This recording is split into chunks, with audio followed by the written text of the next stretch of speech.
Hey, welcome to my stream on trying to find the fastest leveling method for Season 3. So here's what we're going to do, right? I have like a brand new character here and we're going to do some firewall leveling. And we're going to start with doing 2 events here.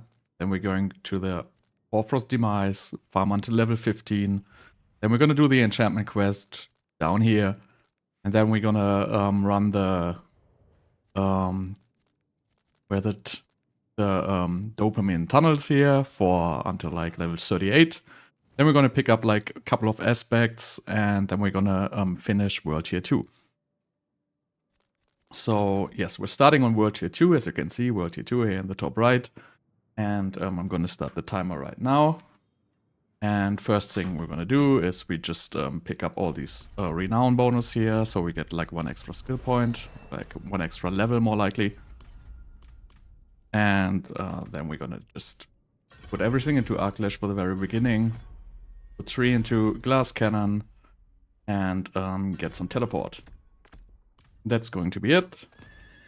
Let's start with the events. So first event, you wanna try to get to level 3 before you start the event. Like this is like super min-maxing and like absolutely not important. But if you have the Flame Shield before the event starts, like this, right? You can pick Flame Shield, and Flame Shield does very much, like it does very high damage in the very beginning. And especially if you have this event here, like this guy, it hits like a truck. And it really helps if you have the Flame Shield before starting the event, so you don't get stunned by his like random, whatever attack it is. And this is like the worst event you can pick up in the very beginning, like XP wise, but really, like this is like extremely min-maxing, right? It doesn't really matter at all. You can even die here, like you're gonna be back in like a split second from here. So this is like not really important. Like maybe if you want to do like a serious speed run, but you probably wouldn't do a serious speed run while like talking on the microphone, because you probably want to concentrate more on the game than on talking if you would do a serious speedrun. So I'm not doing a serious speedrun here. I just want to record the time because I will do some other leveling methods later, and I just want to compare a little bit. This is like going to be straight dopamine tunnels, like which is going to be the fastest way to level 55 for sure. But there's better leveling methods which actually reward you, like summoning materials for Varshan and other bosses. And this is definitely going to be better for the upcoming season. But I just wanna do a comparison right now, so I'm gonna choose the fastest method for this one here. So finish the event. Actually, I have to change some settings here real quick. They all go. So there's already my speedrun is ruined. So the first event, let's go to the second one. There's often elite here. So you want to go here, back for the elite. There it is.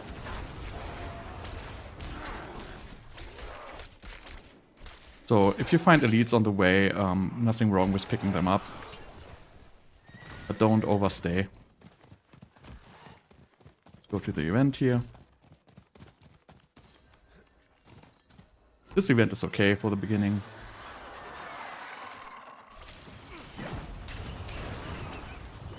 Finish these guys real quick.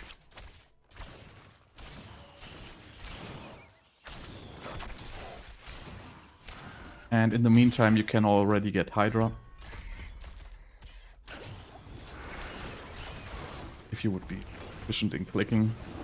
Hydra is like the best ranged spell you can pretty much get in the beginning. Like Hydra does more damage than anything you could ever wish for.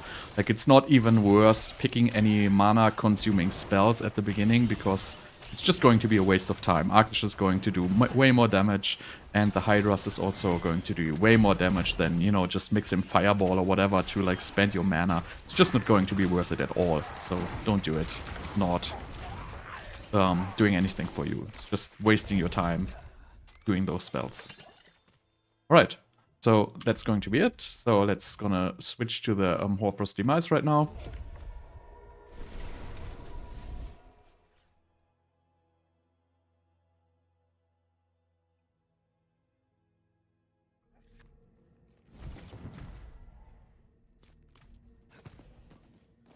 always watch for stuff in the beginning. I have to say, you always want to get a stuff. Like in the very beginning, you're probably not going to get one right away, so you're going to have a wand, but your first goal is find a stuff. Two-handed stuff, best weapon in the beginning. Don't even aim for wand and focus. It's not worth your time. First of all, you're going to spend way too much time comparing two items like wands and focuses. It's just completely useless. And second of all, the stats on wand and focus are not going to doing they are not doing anything for you in the very beginning. They're completely useless. You don't need the lucky hit chance. You don't need the cooldown reduction or anything. It's just not worth it. The additive stats on the 200 stuff are just way, way superior. They're gonna give you like a very, very high damage boost, because in the very beginning, you basically have 0% increased damage. So if you get a stuff with like, 20% damage, that's gonna be 20% damage for your entire character right there. The additive damage bonuses are way superior in the very beginning over any other stats you can get. So yeah, we're just gonna go through here, pick up the burn damage for Hydra. And that's pretty much all we do. We just go through here and go to level 15. It's going to take a little while. You can do other methods if you want. You can do the overworld. You can do event farming in the overworld. It really doesn't matter at all. You're just going to be slightly slower if you do another way. But, we're talking about like, 2 or 3 minutes maybe until you reach level 15. Maybe like 5 minutes at max. So it's not going to be very, very relevant. So unless you're like super speed running, you probably wouldn't do this one as well. There's probably better ways to speed run than doing this farm. But this farm has like a couple of advantages, because you get gear in the very beginning. Like right now my damage is terrible because I didn't find a weapon yet. But you get way more gear if you do these ones than do the other ones. And it's not very relevant in the very beginning, but it's just a more chilled approach to just reset this dungeon over and over, because you don't have to like, walk from event to event, mount in between. Like here you just teleport out, reset the dungeon, go in again. And it's pretty straightforward. Reward much more experience than the regular mobs outside would do. And again, as I said, I'm like super slow right now because I didn't find a weapon yet. But we're gonna find a weapon very soon. Like this is a wand at least, that's not too bad. But we want to find the 200 stuff here. So we got Frost Nova. Keep in mind, Frost Nova always does bonus damage.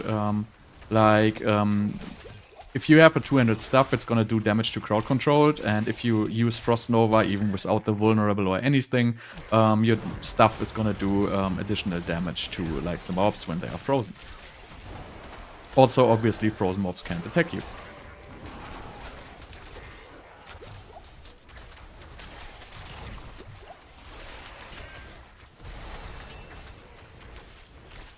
See, we're already level 8, it's going pretty fast, still no weapon. Check the map. You always want to go into like these little spots because there's often elites there.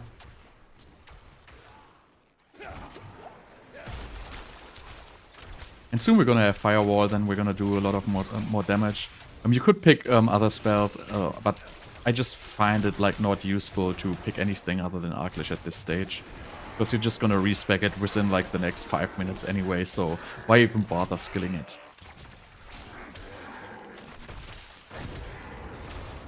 You could also gamble for stuff at this point, but I wouldn't do it because most of the time you get a white one. Like there's chances you get a rare one, which actually does some damage. Well, you cannot farm Domhain tunnels at level 1.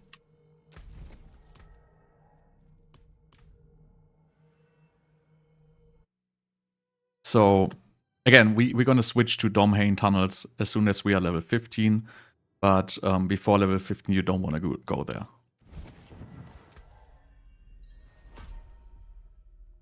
Now we can pick up Firewall.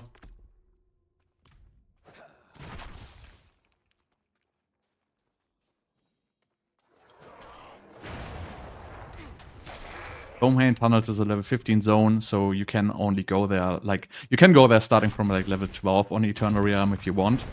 But I wouldn't recommend it. This is really great if you find these kind of chests. This is gonna give you like a huge XP boost in the very beginning, but it's super easy to pick up the mobs and they just spawn wave after wave. That's another great advantage you have if you run like Horfrost Demise, because you can get the chests and the events. If you do outside events, yes, you can get Wave of Darkness, but the mobs are not spawning like clustered like this. They're gonna be like very far spread out. And this one you can just finish like way, way faster.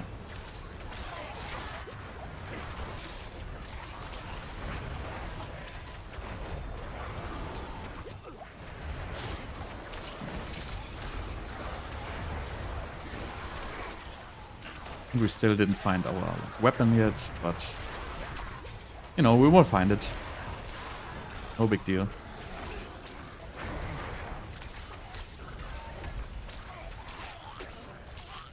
Oh, that's a rare codex. Hey, sometimes these chests are bugged. Okay, it's opening. So now you just want to like put on these things real quick here. And he's saying no, no, no. Like you don't want to spend any time looking at these at all. Put it on. And go on. Want to advance your firewall here.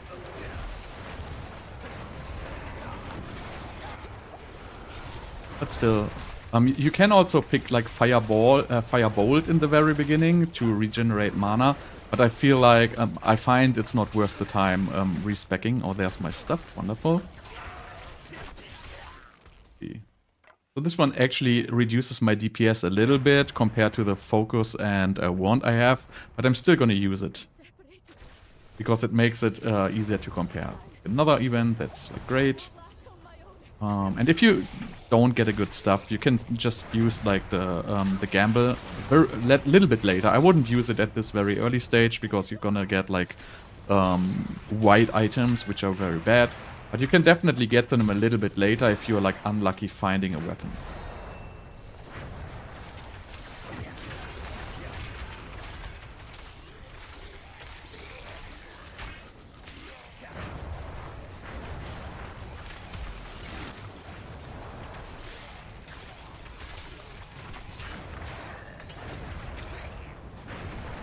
The deal with Firewall is it costs way too much mana in the very beginning. That is okay. You can just use it whenever you use it. In the beginning with Sorceress leveling, it's just about mana efficiency.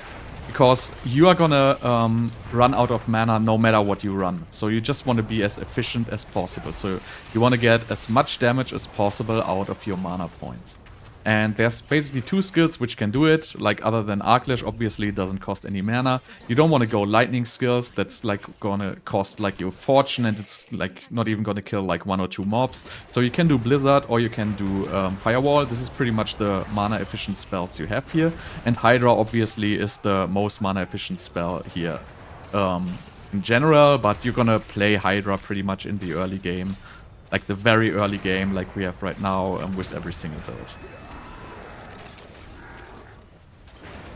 You want to pick up the rares because you can salvage them.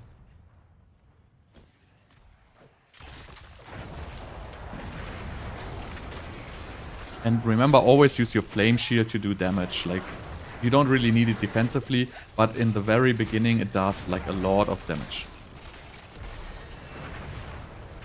You were already level 11.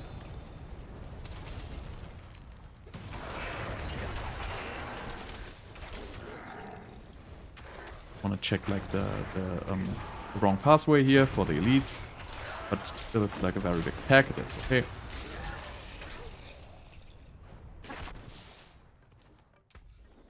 Put on some random rings here.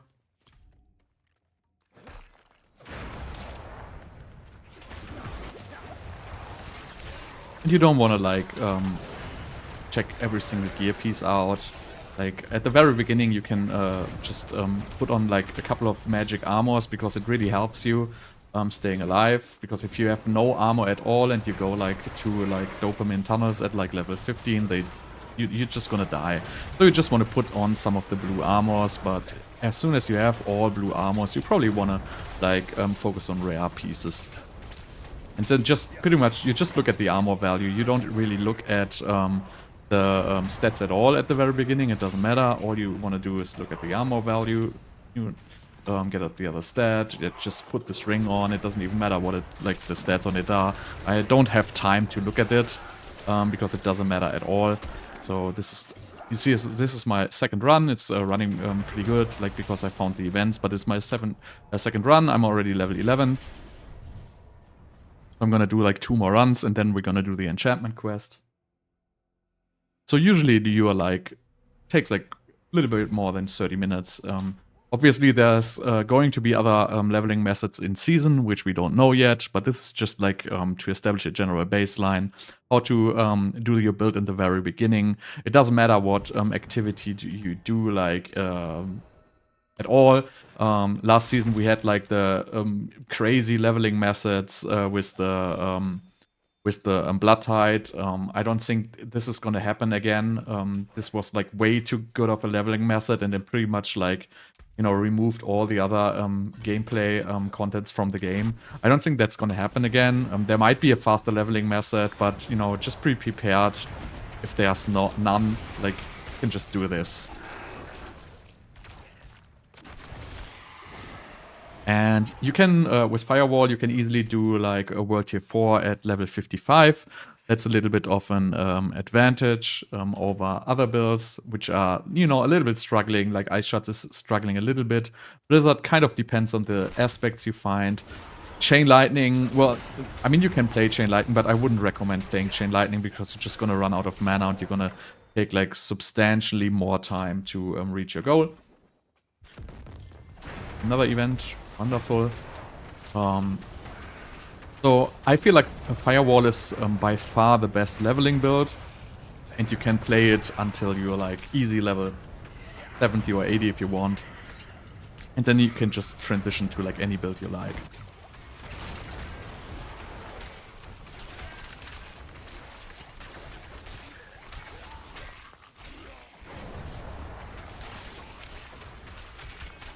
So yeah, we'll probably, I mean, I found a lot of 200 stuff, so I don't need to gamble for them. So we'll save my my obols here to gamble probably for stuff when I reach level 15 or level 16. After we get the enchantment slot, we're gonna jump into the tunnels, and we're gonna stay there pretty much until we are level 40. Or I stop at level 38 because I want to get 4 aspects to prepare for the Capstone dungeon. I could skip that because I have the aspects already, but we are gonna assume in a seasonal scenario we're not gonna have the aspects, so we have to farm the aspects, and a lot of people are not doing that in their guides. They're not getting the codex aspects you will actually need. They just assume gonna have them. I feel like that's not a really accurate assumption there that you're gonna have aspects, because you're simply not gonna have them. This is good.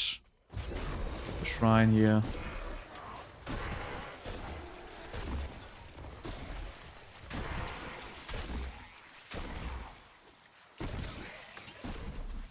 So slow without any attack speed.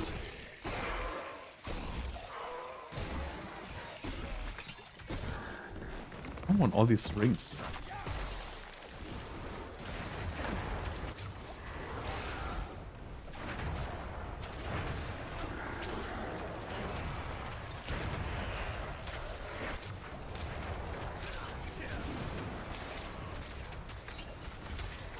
Points into Firewall.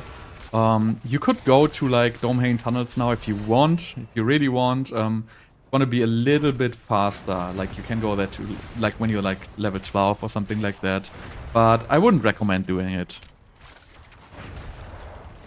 Just easier to stay here, and you're gonna have a little bit of better gear when you go into the enchantment quest.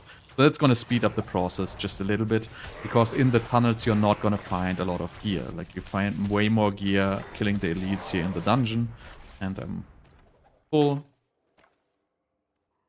That's exactly the same than the current one.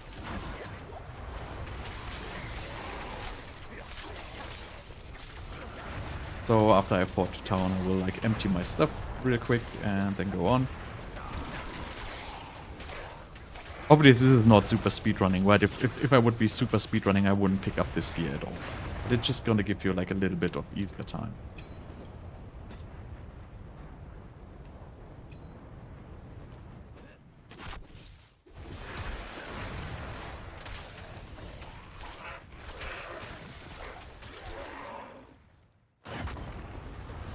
Right.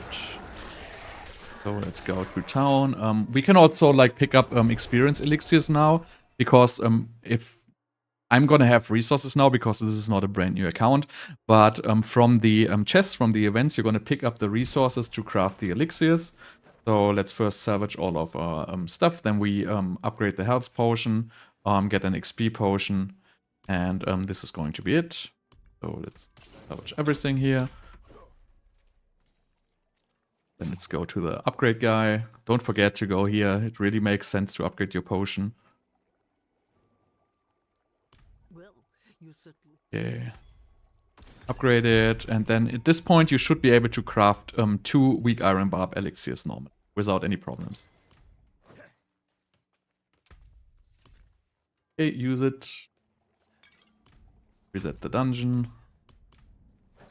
We go one more round, basically, before we can do the enchantment quest.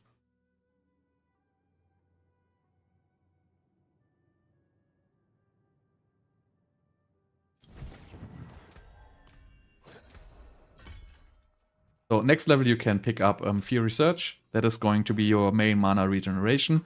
You can pick up the passive on Firewall, which increases your mana regeneration based on how many firewalls are out. But I wouldn't recommend picking that until you have level 3 Fury Surge, because this is going to be multiplicative. So you get up to like 35%, but in the very early game scenario you can only get like, I don't know how much it is, like 20% multiplicative, and the Fury Surge is like 45% additive. So Fury Surge in the early game is way more important than the Firewall passive. But as soon as you have Fury Surge level 3, the multiplicative one of the Firewall passive actually works great, and you are not going to have any more mana issues at all. And then you can also get rid of Arc-Lash here, because we really don't want to play Arc-Lash as soon as we can spam Firewall.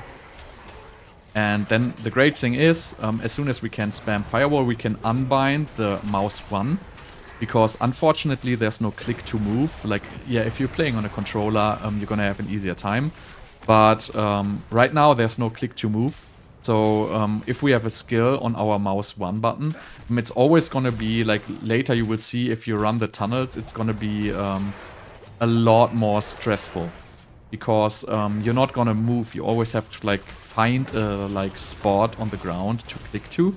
And if you unbind the mouse 1, it's gonna be a move key, and that's gonna help you substantially moving to the proper spots, basically when you are in the tunnels. And I'm gonna show you that as soon as we are there. As soon as I don't need Arc-Lash anymore, basically.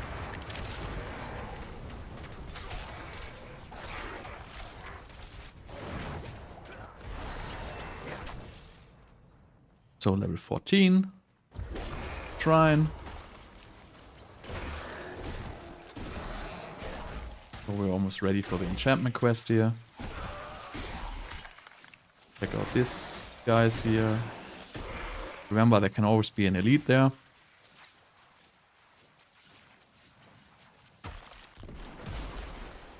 Well, nobody knows what builds are going to be best next season, because there's no patch notes yet.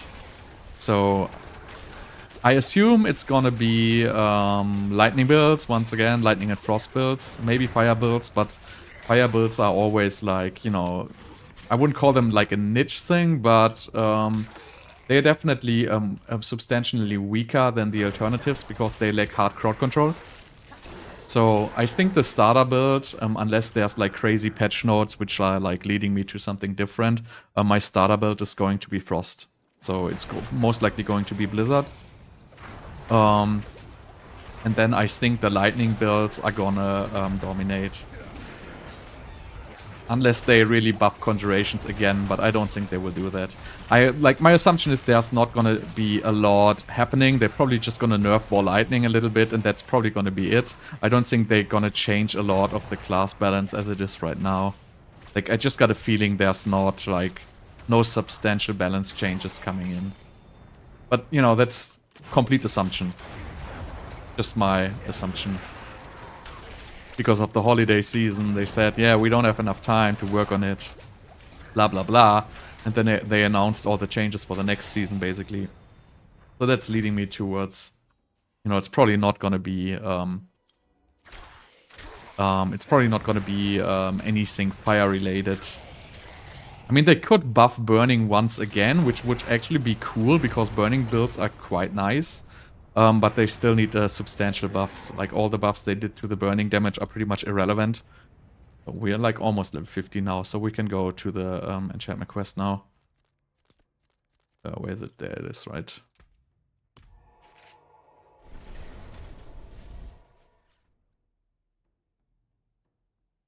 Yeah, the conjurations were fun, but they need more damage.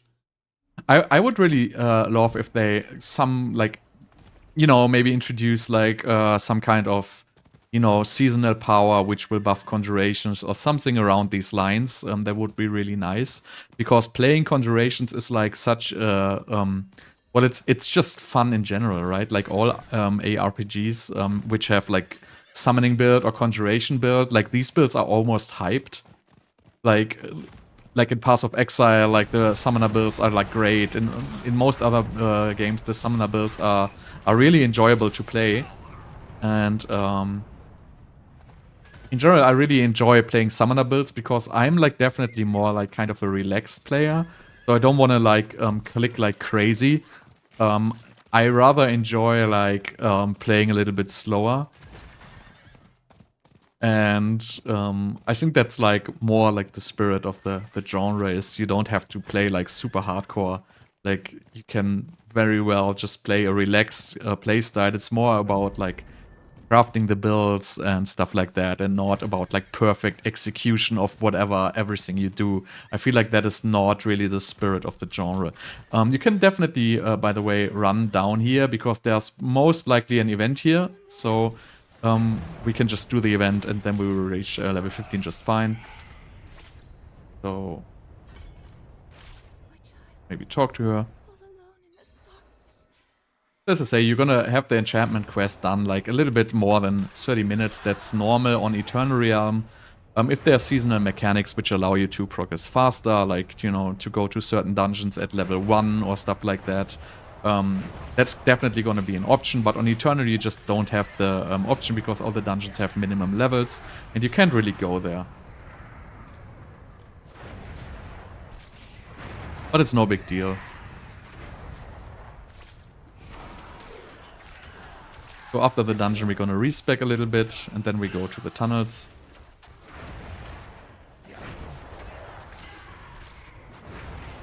And then we're going to start the first grind. So I don't even finish this event, like I just go. It's gonna take me forever. Please forgive.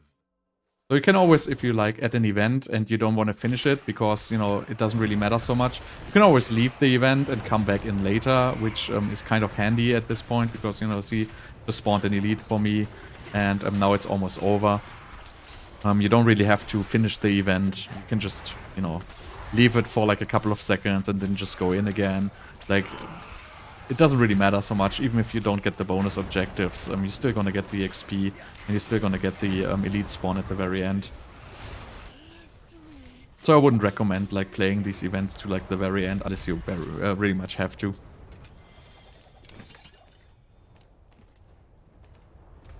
So some rare pens, and that's it. So let's finish the quest. You can definitely finish this dungeon if you want for the legendary aspect. It is kind of okay as an aspect, as Encoder's aspect. It helps a little bit with doing the dungeon. I always like see how far I am into the dungeon. Like if I find the objective for the enchantment quest very fast, I'm not gonna finish the dungeon. But if I like, you know, if it takes forever to me to find it, I'm gonna finish the dungeon.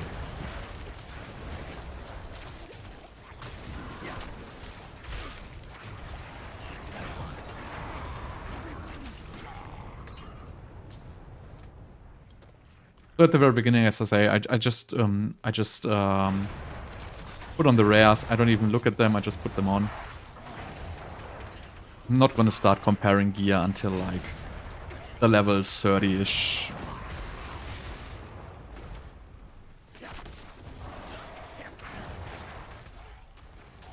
Right, got it.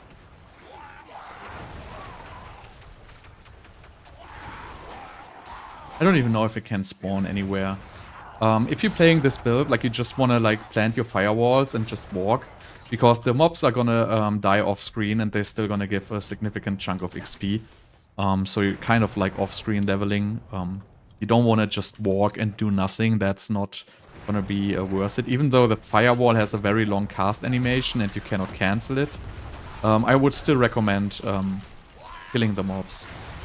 I like thought I picked up the shrine and I didn't, so I was thinking, why is like no lightning stuff coming? Oh, okay, because it's an event. So you definitely want to do these events. Like, even though it's not gonna be that fast, playing the tunnels, there's nothing wrong with doing these events. They're gonna give a significant chunk of XP, and you're not gonna lose time by completing these events early.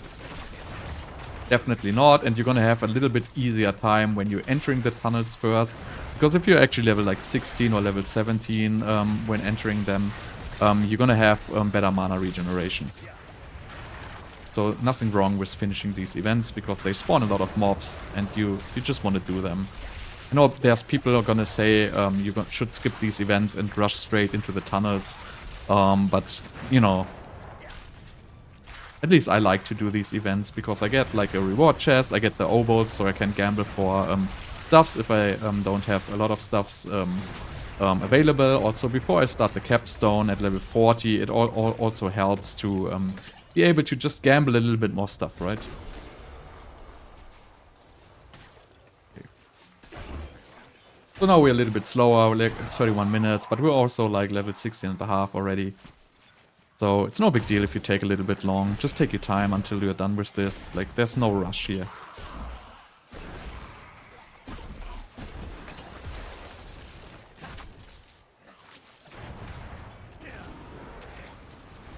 So now you can see I'm just like planting those walls.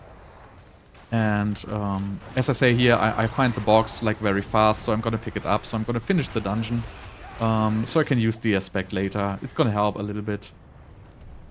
And I don't really like want to rush it like super fast here. Not looking to beat like any famous speed time runners here.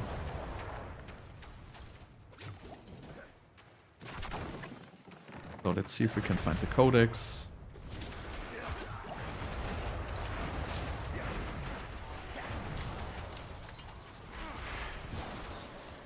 Point, I have skill point, by the way.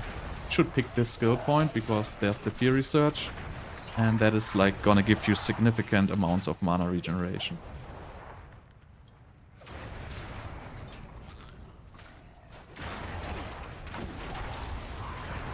So I found the second box, but I still didn't find the quest.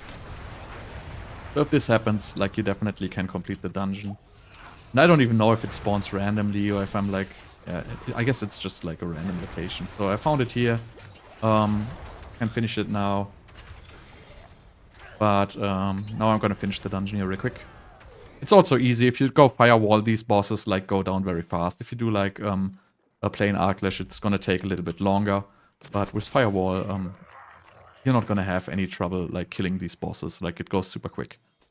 Always pick up the boots and check if you can find movement speed boots. That's very nice. I found one.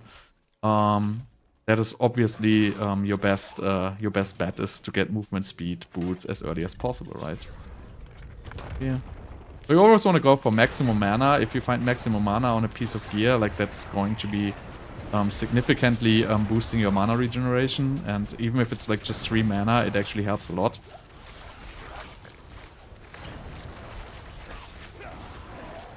So if you like look on the rare items a little bit, like on the rings and the helmet, and you find a maximum mana, you definitely want to pick that up.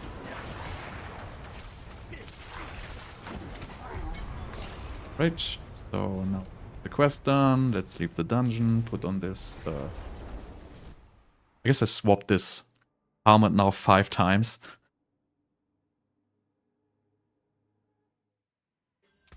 So... This boots, not good. This one I swapped already. This is the one I want. So let's finish the quest. Get our Fury Search. Let's see here. Then we can go into the tunnels, and now we're very well prepared, so we're not gonna have like any hard time entering the tunnels. I'm just gonna show you like how the respec works real quick after this. It's a pretty simple respec. And like this is actually perfect because we're gonna reach level 17. So we can do the full respec before actually going to the tunnel. So there's really nothing wrong about, you know, doing these extra 1 or 2 levels before you actually enter the tunnels. Like it's gonna help you like significantly. No matter. I can infer the meaning from context. Are you sure that's wise? I refuse to let this quest is gonna take forever, so you can like now spend like a little bit of time looking at the items if you want, like what you have. But I have nothing new here. I can look at the rings actually. But yeah, damage to distant is not bad, I guess. But yeah, it doesn't really matter at this point at all. But still, like, if you have the time while this guy's like telling you this story for like 17 million years, you might as well just check your gear.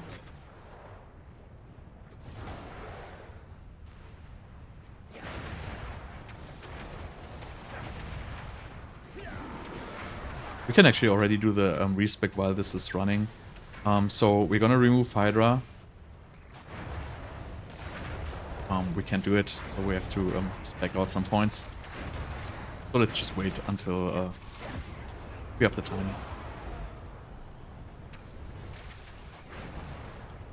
The respecking mechanics I really don't like.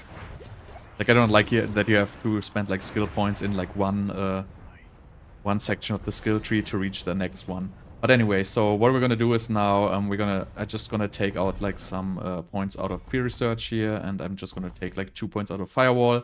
Then we're gonna remove the Hydra. Can't remove the Hydra yet, so we have to get these devastation points here to get our maximum mana. Then we can remove the Hydra. Then we're gonna get into Firebolt with Firebolt Piercing. And we're gonna get the mana regeneration for now. Well, actually, we don't need it. We're already level 17, so we don't need this. Then we spec into Fireball, like put all the points from Arc-Lash here into Fireball and into like Greater Fireball. Like, don't take this one. We don't need crit on Fireball. It doesn't do anything. We take this one here, and we max out Fireball here, and then we max out Elemental Attunement. We're gonna get Ice Armor, and let's see, what did I forget? Some points still have to be removed. Well, I guess we're not at max Fireball yet at this stage. So we want to get max this Firewall again. Then we're going to put the 2 points into here. I could swear I would have like another point at this point. Yeah, I actually have. So let's just take 1 more out of Fireball. No, I can't take out of Fireball. It's a little bit tricky if you don't like know where you can take the points from at the very beginning. But we're just gonna like max this out later. And we're gonna switch to the ability where they keep burning. We're gonna switch to you cannot respec it. Like so annoying. Okay.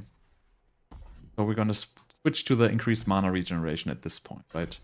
So alright. And then we're gonna put Fireball as our enchantment slot, and we're good to go. So let's go to the tunnels. So I don't know which one is the fastest one. Probably this one here, because we don't have to run through town.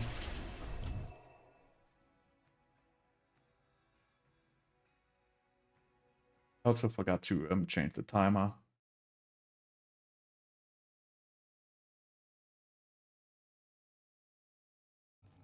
Doesn't matter at all for this.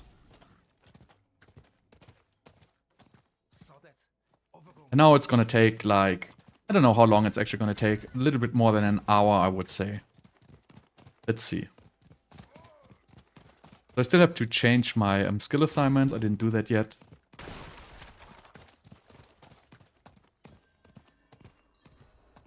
But let's just run into the tunnels here first. We don't care about the waypoint. Well, actually, might as well get it, right? Not that far away. Since we're not super speedrunning at this point, might as well get the waypoint. Right, so...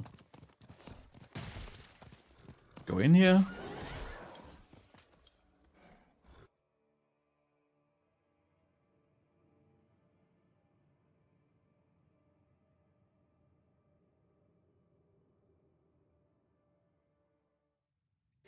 So now, as I said, we don't need the firebolt, right? So we're gonna keep this skill point here open. Like, we can keep this slot open. We're not gonna use it. So we just have firewall. We don't have a basic skill at all, and we're good to go. So let's start the farm. Cold. So we're gonna have no problems regenerating mana here, as you see. It's not going to be perfect yet. I'm still missing 1 point. But besides that, it's going to be good enough. And the advantage of having the left click is just way more than getting an actual move, like an actual skill there. Because this allows us to move freely through the mobs. And if you have a skill bound there, you're always going to attack mobs. Like, not always, but it's going to happen a lot. And it's really annoying. So if you have this click to move here, it really, really helps you in the early stages here. So now we're just gonna go through here. Again, we don't have the mana regeneration just yet. That's gonna be not an issue anymore once we reach level 3 for the Fury Surge.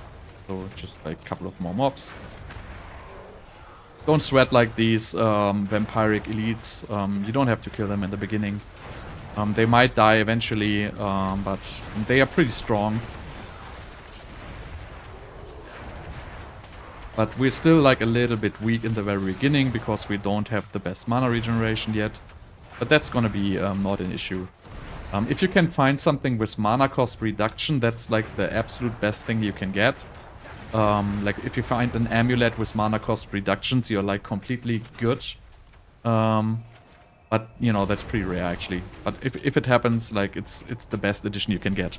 If you have, like, 10% mana cost reduction at this stage, you can already perma-spam firewalls. So yeah, now we're just gonna keep going to town, keep resetting, keep going back in.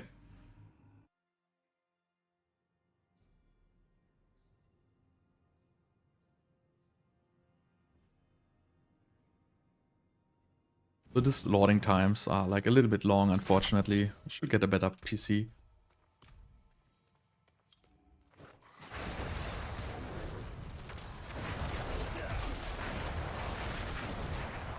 But yeah, you don't need to like kill every single mob. You just want to like advance through basically. You can see the mana regeneration now is good enough for me to pretty much always cast Firewall on cooldown. Again, it's not perfect yet, but that is alright. It's good enough at this point. It's gonna get better if you have like a little bit more maximum mana. You can get it on your rings, for example. Let's see, new stuff, 5 more damage. So I don't care that the old one was rare. I'm just gonna pick the new one, regardless. Now we're just gonna wanna like go through here as quickly as possible. Always gonna do like this round run here. Like we're gonna start at the very right or left, wherever we're going. Then you're gonna have like these mobs spawning here. You don't want to stay there. You just want to like continue moving. Because the mobs are going to follow you through your firewalls and they're gonna die anyway. So you don't want to stand still and wait for them. And then sometimes there's like an area which you can see like on the left here. So we go in here. Kill the remaining monsters. Don't forget to use your flame shield. So this is going to be very easy. It gets a little bit more like the monsters do a little bit more damage once you reach like level 30-ish. Like at some point it gets a little bit more difficult because you're not changing your defensive gear at this point of the game. The problem is with the tunnels, you're gonna find like very little gear. And that's why you're gonna fall behind a little bit on gearing. But it's not gonna be a huge deal. But don't sweat it, like you might die couple of times. I might even die if I'm overextending. But yeah, that's pretty much how the story goes. And so for skill points, we're gonna go into like the Endless Pyre here, and then we want to have Worms, because the life regeneration for the burning enemies is like it's gonna keep you alive, like whatever you do. Like you can just, you know, advance into the mobs like a brain dead maniac, and it's not gonna be an issue. You're gonna regenerate so much mana that you're not gonna die. That's pretty much, so you don't really need strong defensives. You can definitely pick the vulnerable on Frost Nova later, so you can see like I'm advancing in here like a little bit too far, and I got like quite a few hits here, and all the range mobs, like they do quite a bit of damage, like don't underestimate them. But you know, in a couple of levels from now, it's not going to be an issue anymore.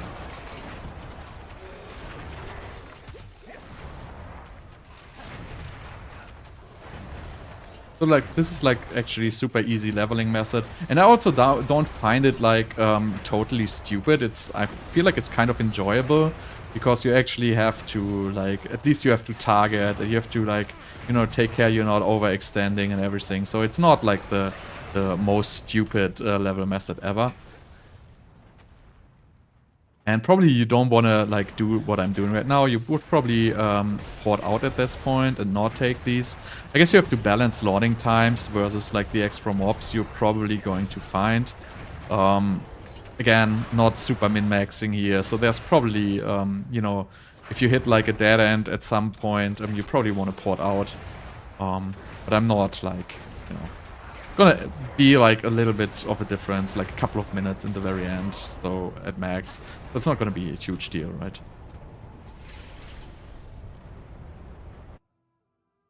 So in general, I look at the items while I'm porting out. You don't want to look in the middle of the run unless it's a weapon. Like I tend to look at weapons always, because I want to like bump up my damage. But then in general, I just look at the items when I port out. You're gonna have like, what is it, like 5 seconds. That's gonna be way more than enough to just look at the items real quick. And I haven't looked at these ones actually. Yeah, so this is what we're gonna do. I actually have a skill point, so you want to be a little bit careful when you like put your skill points. We're not gonna choose Inferno. We don't need Inferno in this stage. It's just gonna be like, it's gonna be a 40-second cooldown, and the effect of it is actually very minimal, because our firewalls are going to be killing everything just fine. So it's just like 3 more skill points we cannot put into other stuff. And I really don't like using this, because this also takes up another skill slot, and I cannot have my big to move left button then anymore. So that's why I'm not choosing Inferno. So I'm choosing like Worms here, so I get like, you can already see I have like 1 point in it, and I have like crazy life regeneration now already. So it's a really, really great ability with this, because you're always gonna have like a lot of burning mobs around, giving you like this crazy amount of life regeneration. But we don't want to go here.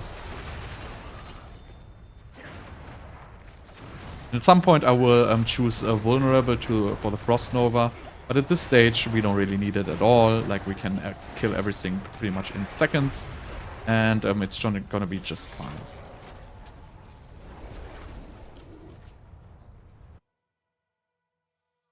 So yeah, this is getting a little bit boring now, but you know, we're gonna get to the Capstone dungeon faster than you might think. The longer leveling part is from like level 40 to like level 55. That is actually going to be a little bit slow. And in this run, I will still I will do it with the tunnels as well, but I wouldn't recommend doing that in season, because I already tested this before, and the experience buff to the Whispers, like to the Tree of Whispers, is very significant in World Tier 3. In World Tier 2, it doesn't matter at all. So I tried doing Whispers in World Tier 2, it is not worth it at all. But in World Tier 3, you definitely want to do Whispers. It's not going to be the fastest leveling method, but it gives you summoning materials for Varshan. And this is very, very important because you're gonna need these materials and you don't want to farm Hell Tides. You could argue, yeah, but Hell Tides will be every hour now. Yeah, it doesn't matter. Like, you don't want to farm Hell Tides because they're not gonna give you like a lot of rewards. You're not gonna get the living steel, like the high amounts of living steel. You're gonna get a very low amount of living steel. I guess you get like 1 per chest or something like that. I don't know. But if you do the Whispers, they give you the full amount of Varshan summoning materials. So they give you 1 or 2 Varshan summoning materials for every complete. And that is exactly the same you would get in World Tier 4. And these are like completely valid. You can just use then the summoning materials for your Varshan summons. You're gonna need to farm like your rings. So I would highly recommend from like as soon as you reach World Tier 3 to just do Whispers. Do the Dungeon Whispers, they are super easy. And do the outside Whispers. Don't go out of your way to do like the all of them. But it's going to be a little bit slower than, you know, doing like a stupid grind like I'm doing right now. But those materials are going to be very, very valuable. And there's no better way farming them. Like, unless, obviously, there's like a super fast season leveling mechanic again, then, you know, it might be worth doing the seasonal leveling mechanic. But if not, do the Whispers. Like, well, this is like a little, I'm like a little bit overextending here right now. It happens. So you can see I haven't found the stuff in like kind of, you know, a little bit. And my damage is falling off a little bit. So let me just be like a little bit careful here because I want to put a skill point here. Okay. So now we're going to have like the mana regeneration up. And I might have already have my ultimate. So as soon as you get the ultimate passive, the burning damage is like, you know, it's not going to double, but it's going to significantly increase. And then it's not going to be an issue anymore. So there's like some little breakpoints to this build, which are making it a little bit weaker at some stages. But in general, it stays pretty much strong all the time. Then as soon as we reach level 30, obviously we can get the Firewall Enchantment, and that is going to be another major breakpoint. Yeah. And you always want to try like advance like this, right? You don't want to stand still and fight, because you're going to take significant damage. So you really just want to go forward all the time and kill mobs. They're going to follow you and die by running in your firewalls, so it's not going to be a huge deal. And sometimes you have like, you know, this vampiric guy who's like really annoying, but not a big deal. So I have 2 amulets right now, so I'm going to look at them real quick after I poured out. And then I'm going to check my skill points again.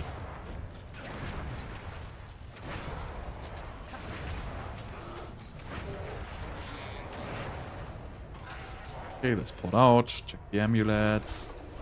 Cooldown reduction, rank of conjuration skills. That's pretty much useless.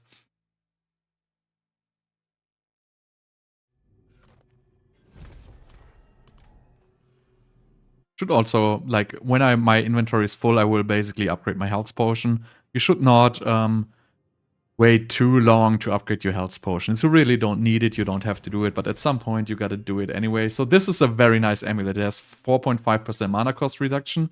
So even though I have a movement speed one, well, I don't know. I will actually try if I need the movement speed one, because the mana cost reduction is really great. So I'm gonna keep it on for now.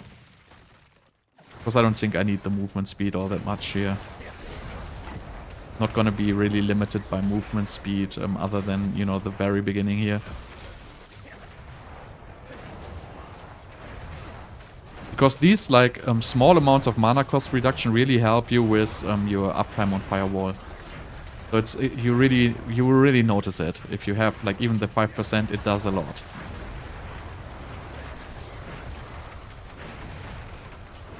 And the more firewalls you can do, the more damage you're gonna do. So, highly recommended to try to get mana cost reduction. Like a very, very strong stat early. A little bit annoying if you have this fear guy behind you who's fearing you all the time, but, you know, that's what you get. I'm gonna just stop like real quick, like soon, because I actually want to see what skill points I still have open. Because I still have to bump up my fireball at this point. I just think that is what I'm gonna do. There's passive skills which give you extra damage, but they're only gonna give you like a 10% damage boost on like conditions. So I wouldn't really use these at the very beginning. They are not gonna be worth it. So at this point, again, next level I can get my passive here. I have my firewall max out. You don't want to get inner flames, as I just explained. So we're gonna work on getting your fireball ranks up now. Because the fireball ranks really matter. Like, you're gonna do significantly more damage if you have fireball ranks. And as you can see, my damage is already like falling off a little bit. So we want to get a little bit more damage here.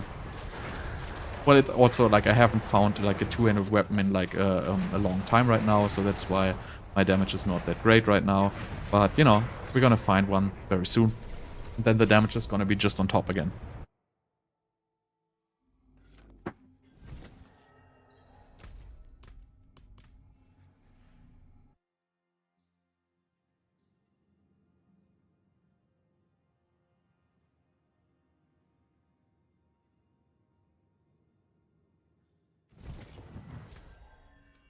Do we have anything here? Nope. Nothing to check. Go again. I might actually change to the movement speed amulet again. Usually at this point you're not gonna have a movement speed amulet, but since the one I actually have has fire damage over time and movement speed, it's actually a really great piece. So we'll switch from the mana cost reduction to that one at this point. But usually you want to get the mana cost reduction, unless, you know, if the movement speed amulet wouldn't have the damage over time on it as well, I wouldn't use it. But it just, I don't think it's like a smart move to just not use it for like whatever reason. Because 7% damage over time, at this stage of the game, it's pretty much 7% damage. Because we're not going to have a lot of additives. So you can really use that. So sometimes you have like these huge groups here, and then you're gonna be like a little bit slower, because we still don't have our ultimate passive, which I think I should reach with level 25, I believe. So it's like the vampiric guy, so if you don't kill it fast enough, it's just gonna regenerate. That's just how the story goes, really. Not a big deal. I want to pick up this elixir. Definitely helps. So let's see at this one. Yeah, no.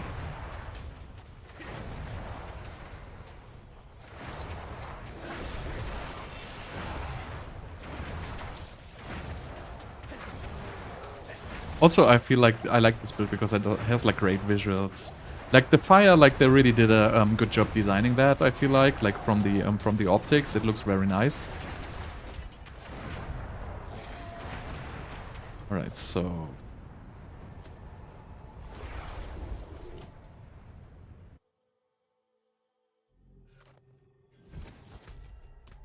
is that it?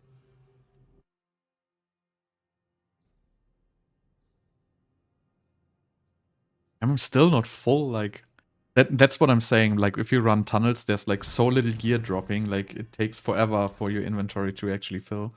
Fire damage, why not?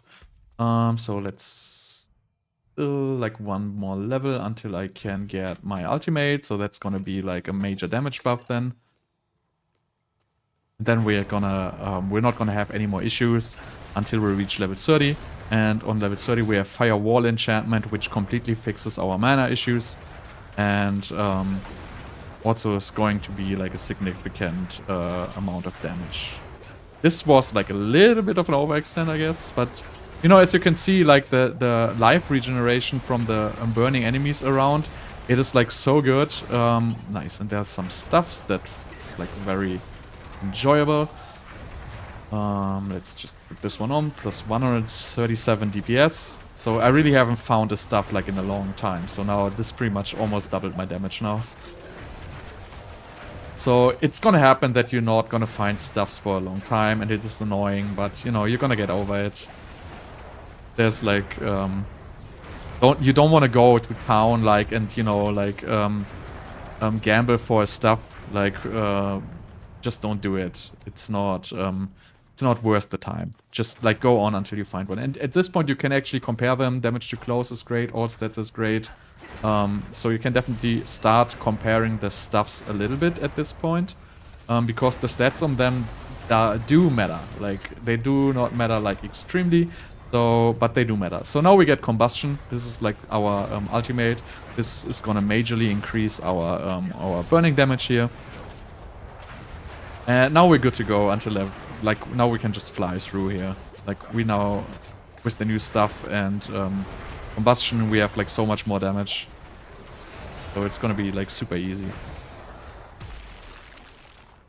So that's like what's making this build so great. It's really the combination of the regeneration coming from the worms and the mana efficiency. Like there's no other build which will grant you mana efficiency. Because at this stage of the game, well, not at this stage of the game, pretty much at all, the mana regeneration of all abilities is based on lucky hit. So no matter what you play, if you play Blizzard, it's gonna be like lucky hit based with like Frigid Fate and maybe Avalanche if you want to play it. If you want to play Lightning, it's not going to... Well, you can play Chain Lightning with the recharging aspect. That's pretty much a no-brainer. But all other methods are like pretty much still lucky hit based. So in Lightning, you're not going to have a problem in general. But Lightning is just not a playable build at the very beginning. Because you're not going to have the recharging aspect at like 2.5 or 3. You're just going to have a 1.5. And that's going to be very terrible. And Chain Lightning does no AoE. So, you know, yes... If you farm tunnels, the Fireball enchantment will do a huge contribution. But still, you're gonna do significantly less damage with lightning. And the cold builds are like, I would say they're equally with damage.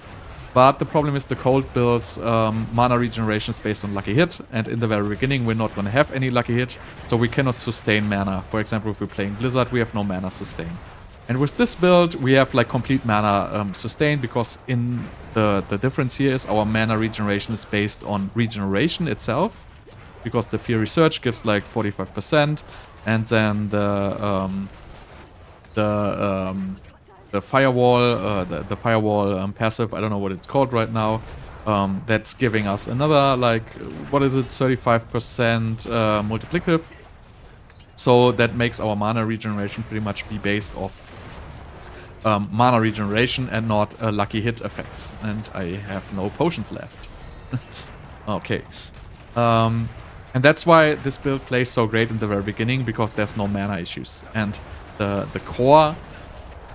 This is also like one thing I really don't like about Diablo 4 is that the mana regeneration on Sorceress is such an annoying thing to fix. Because there's really nothing you can do, right? There's just basically 2 mana regeneration variants you can play. You can play Lucky Hit mana regeneration if you have like a crap ton of simultaneous hits. Like with Lightning, Ball Lightning builds, you're gonna get a lot of mana regeneration from Crackling Energy and Lucky Hit effects. Or in Ice builds, you just have weak Lucky Hit effects, which are regenerating mana. And that is all you can do for mana regeneration. There's no creativity, there's no life tab or something like that. There's, well, let's just say that is like, to me, I don't really enjoy this kind of having to do such a huge investment to fix my mana. And with Fire, you're not gonna have any problems with mana at all, which is great. But with all other builds, you have to put a huge investment in to fix your mana. Like on Lightning builds, you have to use an aspect. An aspect is basically the biggest investment you can do, because you know, an aspect is like 20 to 30% multiplicative damage. So if you have to use an aspect to fix your mana, that's gonna be a huge investment. Then other builds use like Chain Lightning enchant to fix their mana. Chain Lightning enchant uses an enchantment slot, which is an even bigger investment into fixing your mana. So that is something I don't like.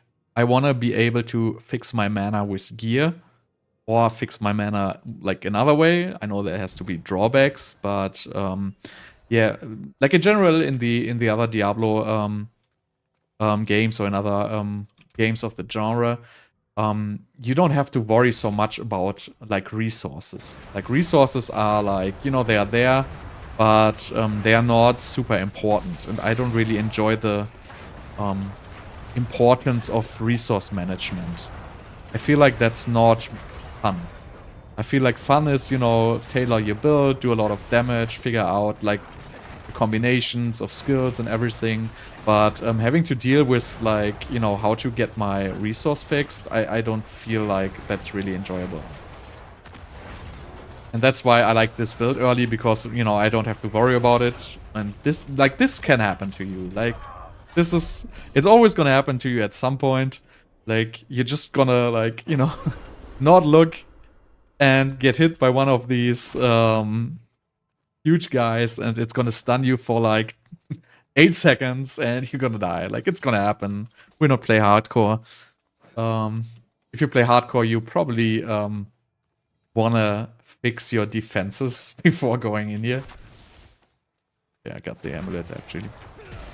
Or you want to be like a little bit more careful. But yeah, in general, you know, if you're not playing hardcore, like this can actually happen. Shouldn't happen all the time, but you know, if it happens once in a while, it's alright.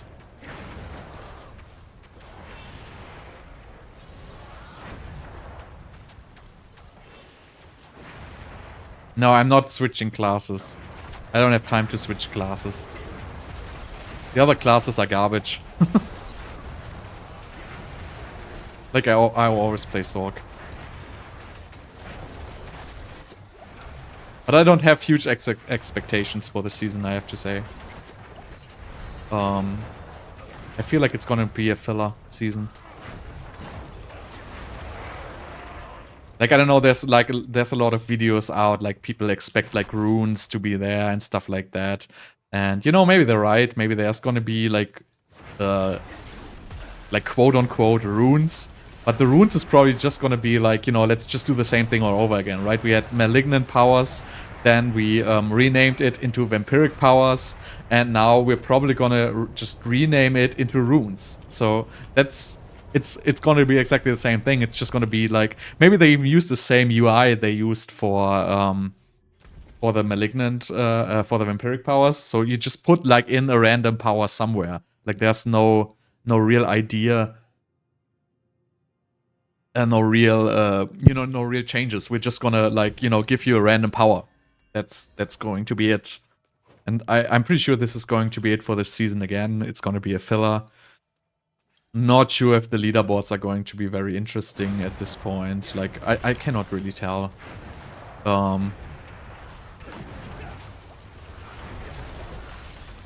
We will see, I guess. But I don't think there's gonna be, like, major content changes. I don't think there's going to be major balance changes, and I think they're just gonna add like a random system which is giving you like random powers. Just like they did pretty much the last 2 times. Like, what else is it gonna be? Like, season 1, you can socket something in your jewelries. Season 2, you can socket something into... Well, the socketing in season 2 didn't even matter at all, right? It's like, the socketing was just for like enabling those random powers, so... Really, they if you go down to like the point, they just introduced random powers which you can just select. If I have to socket it into an amulet, or if I have to select it like in a menu, like for me that's not gonna be any difference, right? You just get a random power which you can select. That's what it's gonna be, and I'm pretty sure that's what it's gonna be like in the next season once again. If they call it runes or whatever they call it, I don't know. But yeah, I mean... I guess it's like the most boring season theme you can like do. Just like give you like an extra power you can select. Nothing else.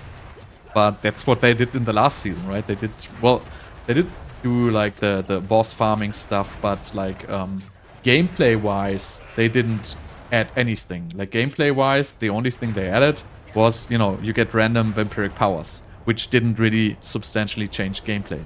In Season 1, well, they got you like... Well, Season 1 was way more game-changing than Season 2 actually was, because, you know, Omnipower was like a major game-changing item, which was really fun to play, while Barber was, well, it was pretty much just turning everything into massive AoE, but still it was a game-changing item, right? And the other powers were also game-changing. Gonna take this one. No. But yeah, that's pretty much what I want to say is I don't expect any major changes in the game at all. Let's just pick some skills now. This Soulfire we don't need yet, but this is like pure damage we can get. And at some point we're gonna pick up Inferno here, but we don't need it yet. So we're just gonna go on for now and just put the skill points. But yeah, so basically, like, to come to a conclusion, like, I don't have very high expectations for Season 3, actually. Like, my expectations are pretty low, and I think that's a good thing, because, you know, going into this game with high expectations, like, it doesn't seem to be, like, a very smart move, because you're just gonna be disappointed, no matter what. And that's why I have low expectations, and, you know, maybe I'm gonna be surprised, maybe there's gonna be something major, but I don't think so.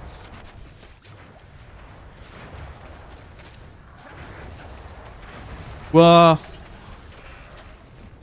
I mean, I'm not gonna argue about, you know, seasons being like a beta. They kind of, well, the whole game kind of feels like a beta, and yeah, they do the fixes season by season, but, you know, you wouldn't need season to, like, continue fixing a game. So I guess the season really, like, the reason for the seasons is, first of all, like, the competition, like, major competition to Diablo they all have seasons. And also, like, it's a monetization thing, right? They want to sell the battle pass.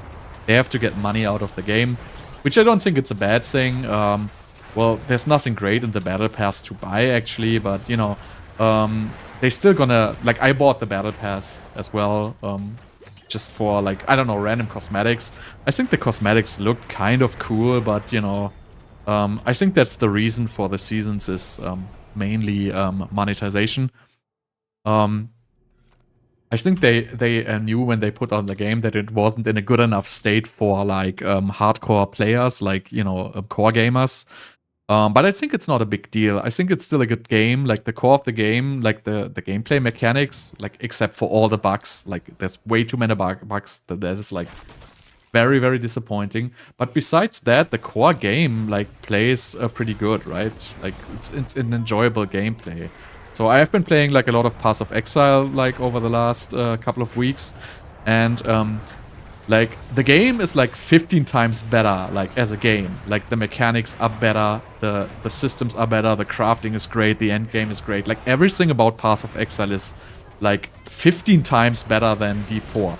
But then a day before yesterday, I returned from Path of Exile basically to, like, pick up on D4 again, and the gameplay mechanic itself is more enjoyable. Like, the skill casting, like, the graphics obviously is a little bit better, but the game mechanics itself feel much better in D4 than in Path of Exile. Path of Exile is a little clunky. It's in general, like, much slower. The speed is slower. The animations, like, from the monsters, the hit animations and everything, it's just worse.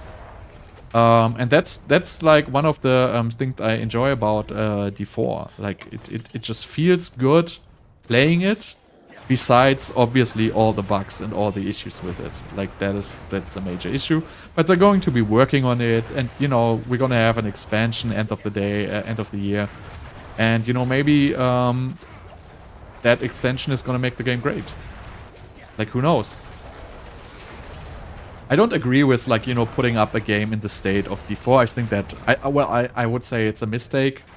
But for a lot of people, the game was, like, very enjoyable. Like, the start. Like, yes, it lacks endgame, but, well, as said, like, 100 times before, It's not so much about the end game because there's like so many casual players enjoying a game, and I also don't think there's anything bad about putting a game which is like great for casual gamers, and then work on the late game and implementing it later. Yes, you're gonna disappoint a lot of people who had high expectations into the game, but on the other hand, you're gonna make a lot of money, and that's well, ultimately what these companies have to do. If they don't make money, they can't make games. And if they have like a crew of like 4 to 5k people working on this game, they have to be paid, and eventually they're gonna make the game great. Well, I think with PoE 2, I think PoE 2 is going to be like the major game for like hardcore players. It's not going to be a casual friendly game. It's going to be more casual friendly than PoE 1. But it's going to be a major breakthrough in like the genre. Like it's probably going to set the new standard. I don't think Diablo will be able to compete. But again, I don't think like, because we're going to have the beta in June, right? The PoE 2 beta in June. I don't think you can say that a game in beta is a competitor to like a game which is not in beta. Also, there's no console version and stuff like that. So, I mean, the game will be released like, I don't know, well, like 2026 or something like that, probably. And, Diablo 4 might evolve to also like a very great end game content. It might have great endgame content by the time PoE 2 comes out officially. Maybe they fix all the crafting stuff we need, and then, maybe the games are like, let's say, whatever, like quote-unquote even. But all that is speculation. But, I think in June, like, definitely, people are going to play the PoE 2 beta. I would definitely, like, play the PoE 2 beta, obviously. But I also think like there's not gonna be like major content changes to Diablo coming until then. I think they're gonna do the major content changes when the expansion comes out, but that's going to be like probably towards Christmas, and then well, PoE 2 is gonna have like better content, I guess. Even though it's gonna be a beta, it's gonna be like a full playable beta, and then it's probably going to be like this, right? People are going to return to Diablo for the beginning of the season, play it for months or so, or maybe a little bit longer, maybe a little bit less. And then, you can go back to like PoE, for example. Like, I don't think like you have to play one game and that's going to be it. Like, you should play the game you enjoy. And if you enjoy, like, I enjoy Diablo, like, in the new season until like point X. And that is probably going to be like after a couple of weeks, and then it falls off. Let's just put up some new stuff here. Don't need this. All right, and now we have the what is it called? See what skill points do I actually need here. So we can now put this, and now we have the Firewall Enchantment here. So yeah, with the Firewall Enchantment now we have no mana issues anymore at all, and the Firewall Enchantment does substantial additional damage. It's not like going to be like to the moon, because it's still like a hit base, but it helps a little bit. If you're struggling with survivability, you can also go for permanent ice armor at this stage of the game. So if you really want to use it, you can do that. It's pretty much up to you, but I just enjoy the Firewall Enchantment because this is actually giving you like infinite mana at this point.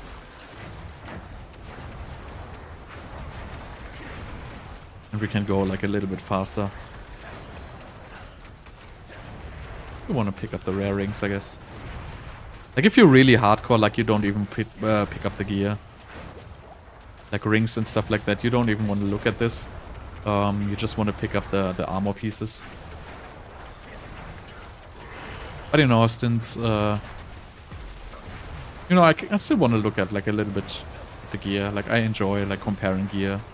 Shouldn't spend too much time doing it, but, you know.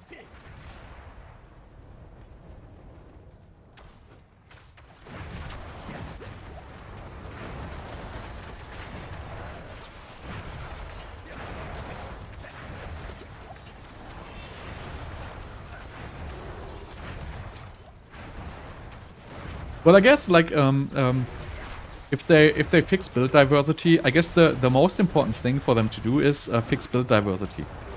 Because right now there's no build diversity, there's no build enabling unique items or anything, like the builds are the builds. And for the past 3 seasons, like, the builds don't really have changed.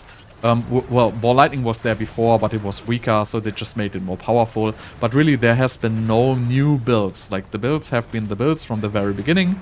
And, you know, one build gets a little bit stronger, one gets a little bit weaker. You know, we change a little bit here and there, but the builds are going to be the same all the time. And that is the major thing they have to fix. They have to establish, like, set items, unique items, whatever. Like, they have to make a system to give us build diversity. That's where, like, games like Path of Exile, like, shine. Obviously, they shine with, like, a lot of endgame content, but build diversity is like so important for a game like this. But that's what I'm saying. Like, it's a young build, so it's a young game. So you start the game with, like, you know, just a couple of builds, and then you go from there, right? You can add unique items, and it was the same in Path of Exile, right? Like, the base game, you know, only had, like, couple of builds, and then they started adding unique items, they started adding new mechanics, and the game got better and better. And, you know, wow, this is actually pretty laggy right now.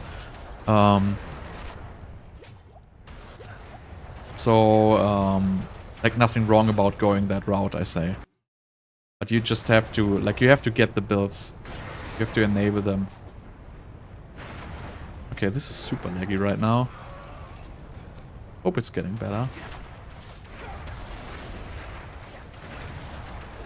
But yeah, if I had one wish, like, what comes in the expansion, I want rune words. Like, I know everybody wants rune words. I don't know why they don't add rune words. Like, I don't know why didn't they add, like, rune words in Diablo 3. Like, everybody wanted rune words in Diablo 3.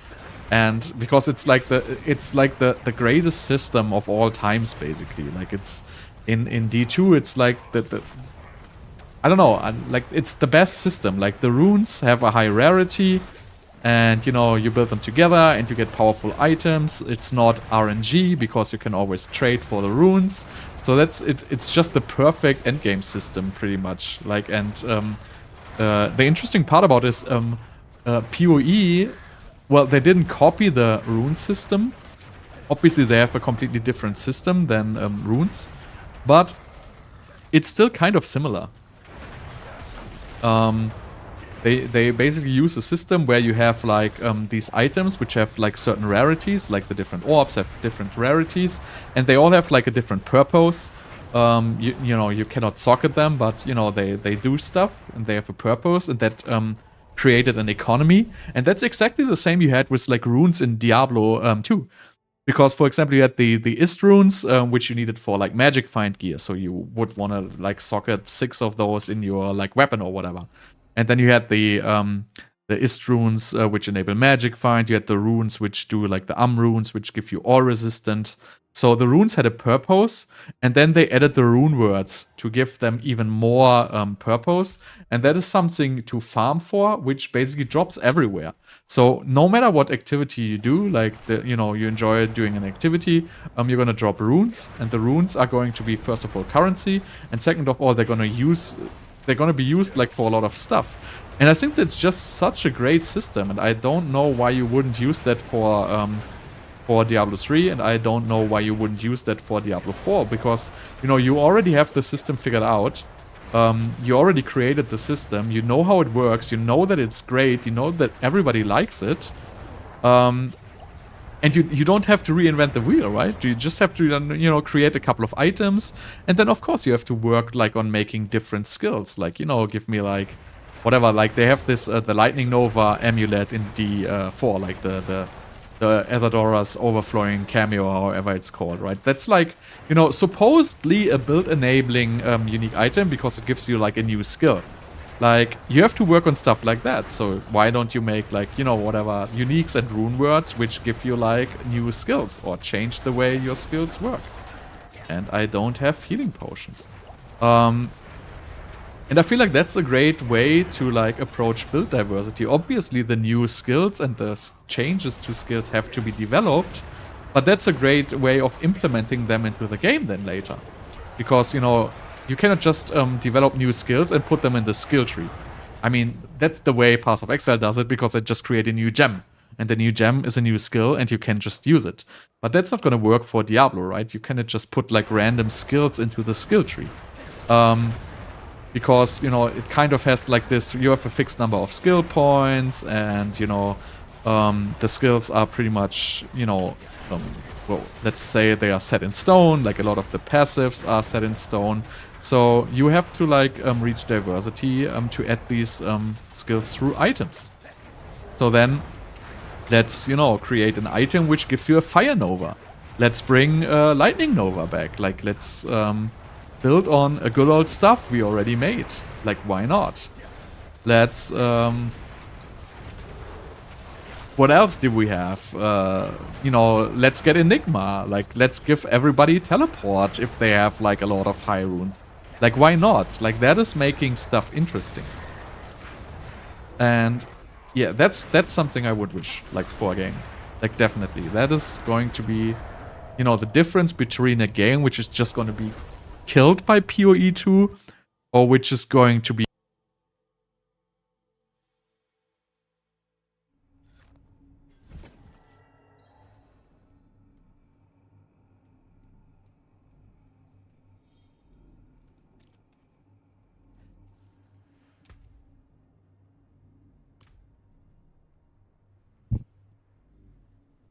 okay. My microphone just stopped working. So what do we have here? Damage reduction, total armor, mastery skill. This is actually pretty nice. We get mastery skills. This has a lot of armor. This is all old stuff, right? Let's reset and go again. Okay, so I guess we're still pretty good, like time-wise. I don't even know what the record is. I think it's like somewhere around like 2 hours or whatever. But you know, I'm not like going super fast. But no, like 1.5 hours in, like level 32. Nothing bad about this.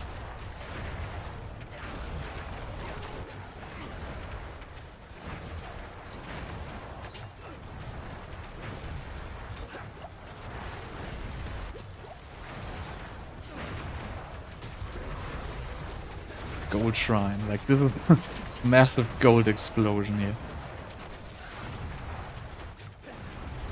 So we're gonna start like farming aspects at like level 38, which is going to be like fairly soon. As I already said, like, you know, you can do the capstone without aspects. You're gonna be faster. You can actually go at, well, you will be able probably to complete the capstone with like level 40 without farming aspects. But I'm not gonna do that because, you know, you're gonna need the aspects anyway for the next tier, for like for World Tier 4. Like, you're not gonna get away with not having aspects for that dungeon. That was stupid. And so I'm just gonna get the aspects. Because I'm not trying to get the fastest to World Tier 3 here. I'm just gonna take the time and farm the aspects.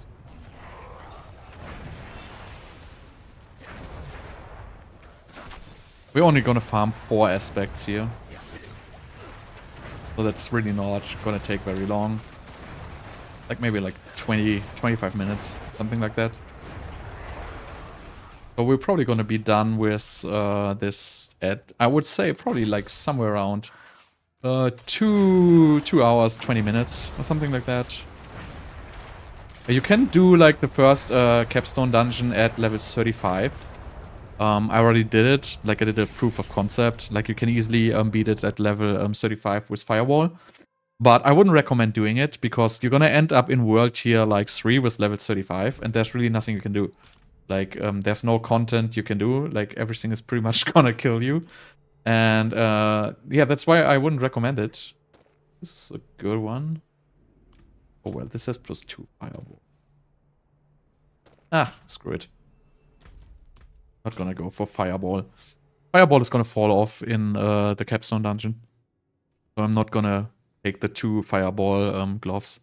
Just gonna get some more firewall damage. Or maybe actually I just change my...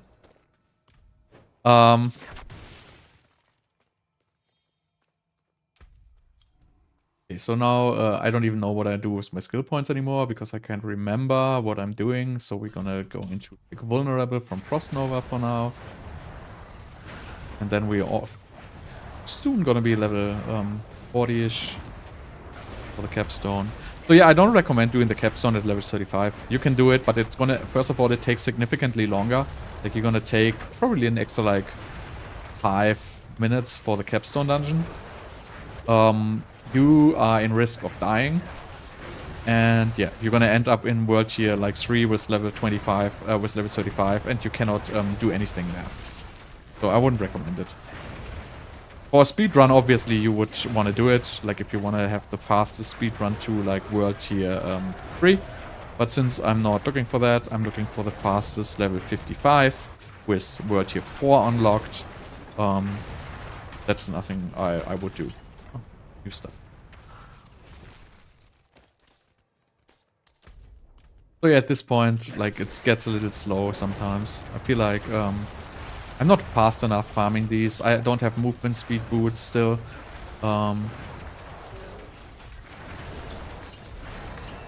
So I don't really know like the perfect, you know, when to leave the dungeon and when to like continue searching for enemies. Like this one, for example, is gonna cost me like a lot of time. But you know, alright, I guess. Drops the new stuff. Like at this point, you could also like craft gems, but I'm not gonna craft gems right now. Like going there, crafting the gems is actually gonna take so much longer than actually, you know, the benefit you receive out of it.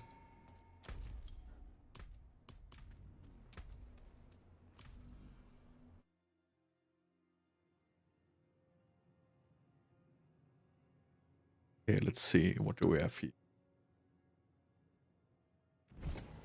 Did I look at these boots? Is there any with movement speed? Look at them. Movement speed boots are like, yeah. You know, it's nice if you have them. It's gonna be a major difference between movement speed boots and no movement speed boots. And, you know, it's kind of annoying because there's no crafting. Like, if there would be a crafting system where I could just, you know, get some quick movement speed boosts. As you can see, I'm leveled like 33 and I haven't found a single pair of movement speed boots. And that's, like, really annoying. But it is like it is.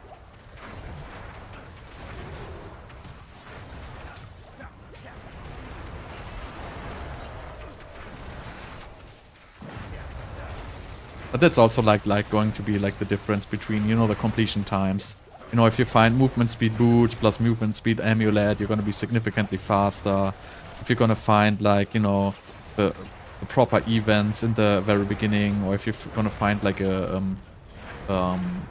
strong, actually I didn't look at the, I wear the amulet, okay. Like a strong legendary aspect, like from, you know, like level 30 you start like dropping legendary aspects. So if you find a strong legendary aspect in the very beginning, like if I would find like, for example, like, you know, like an Edgemasters right now or something like that, there would be a major difference. Or like the burning damage one, I don't even know how it's called. So there's obviously RNGs, like this is a very good piece, like a 7 mana helmet. Or if you find good shrines, like I literally, like this, I think this is the first offensive shrine I find in the entire tunnels.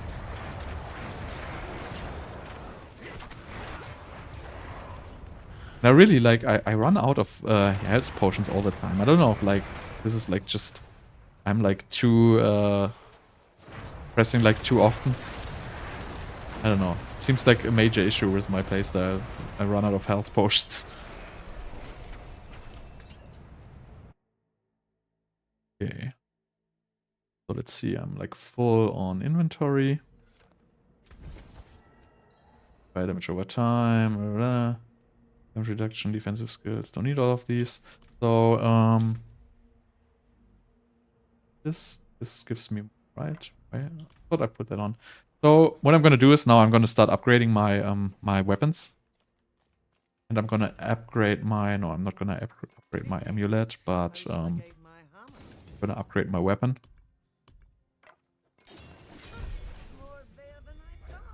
Because it just helps a little bit, and it's a very, very, very little time investment.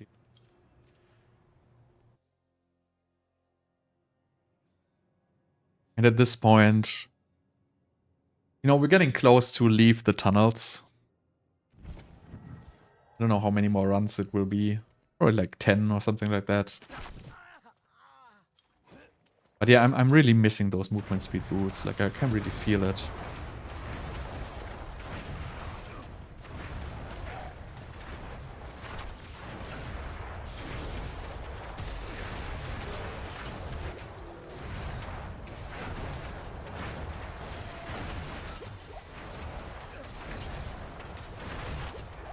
But still, like, if you like Steam, I still don't have like a skill on my left mouse bound.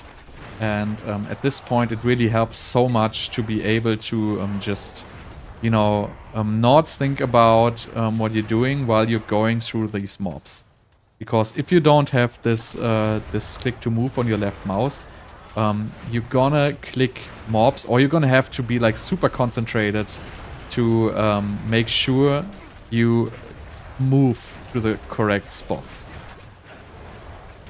And this, it helps you like so much being able to navigate through those mobs and, you know, getting like this train of mobs basically behind you and just dying, instead of, you know, being like stuck standing still all the time because you cannot move with your left mouse.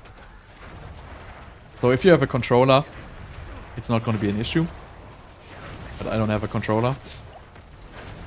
So really think about that when you're playing. If you're like, you know, putting like a fireball or something else on your left mouse, just try it without, try it with the click to move on the left mouse, and feel the difference. This was like so clear that he like. I hate this mob. Like, why is it always the same guy? Like, it takes so long to kill him sometimes. Because if you don't have mobs, you don't have mana regeneration. And that is going to be, like, very annoying. Hate it. That happens. But I have to kill him. Like, I can't just, like, walk by. That's, like, not my thing. If there's a lead, I want to kill it. So yeah, but you always want to, like, advance, like, this drop the firewall and kill them. And the problem is, there's this skill where your firewalls burn for like 3 seconds longer, and that is a great skill. Unfortunately, you cannot use it without having the mana regeneration aspect, and we don't have this, so we cannot use it. So, you know, it's kind of a little bit less efficient if you than if you have that aspect.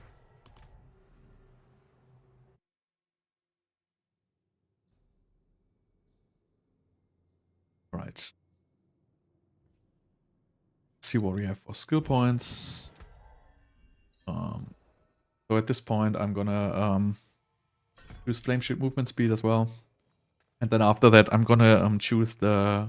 Well, actually, I don't wanna. I should choose Elemental Dominance by now. Elemental Dominance is not going to be up all the time, but it's, you know, it's gonna be a little bit of extra damage.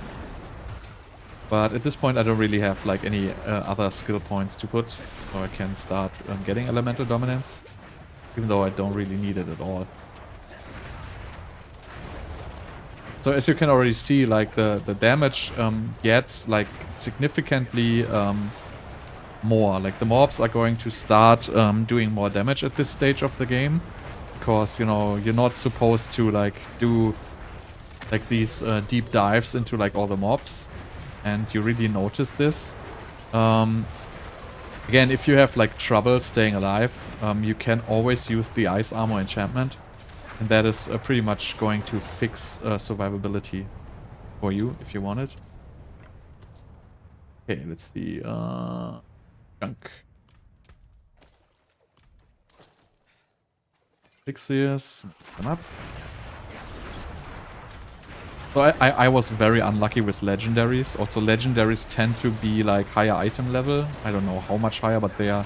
It feels like they're always a little higher than the other ones when they drop. And if you find, for example, like a good legendary stuff, you like going to like fly through here. But I'm very unlucky with the legendaries right now. And well, the only downside like with this style is that you're not picking up the potions, right? Like stuff is dying behind you, and you're not getting the potions. And that's why I'm always low on potions, and it's a little bit annoying. But, you know, you get used to it. You can always open these chests for potions if you, like, really want.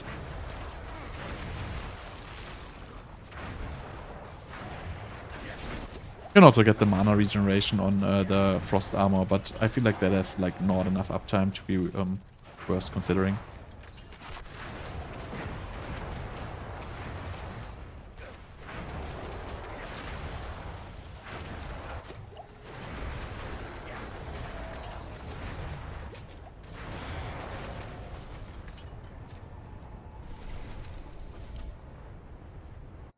But I'm pretty slow in this run, I have to say. Like, I have been much faster than this. I think it really comes down to the movement speed boost. That adds up in the end. Like, it adds up a lot.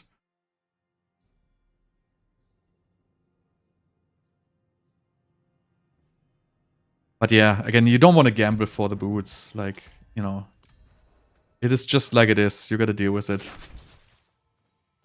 Did I actually change to overpower? Does this one have?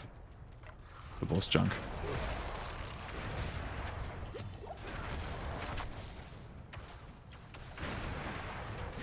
Like really bad weapons also. But you know. Maybe this season has like a legendary drop mechanic.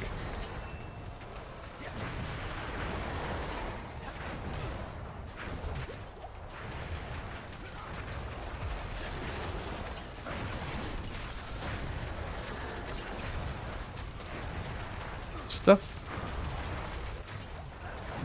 I'm always greedy for the stuffs, man.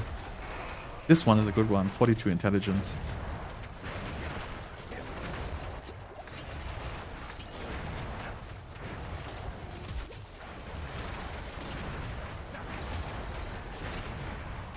So yeah, this is like the point where like, you know, the damage like gets a little lower. I know it's like, you know, it's not like that bad, but you can definitely feel like you're not flying through here anymore. But this is, we're gonna leave soon, so there's, I feel like, you know, you can go through like to like level 40 here, but I feel like it's better to leave a little bit earlier, get the aspects, because at this stage it's not going to be super efficient anymore, because, you know, we're reaching kind of the, you know, before we get to like World Tier 3, where the items are going to be level 45, and we're kind of reaching like we're starting to reach like the breakpoints where we want to have better gear and where we actually want to look at gear. And I'm not doing this because, again, we are playing tunnels, and the tunnels do not drop a lot of gear at all. So that's why it's starting to get a little bit slower, and that's always going to be like that. Like, if you play this leveling method, like, just accept that you're going to get slower towards like the end of level 30.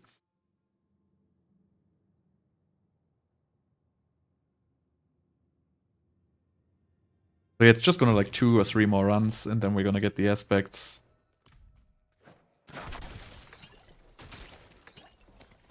Where's this lightning spear coming from? How did I get a lightning spear? Like, what? Did the lightning spear come out of the chest? This is like so weird.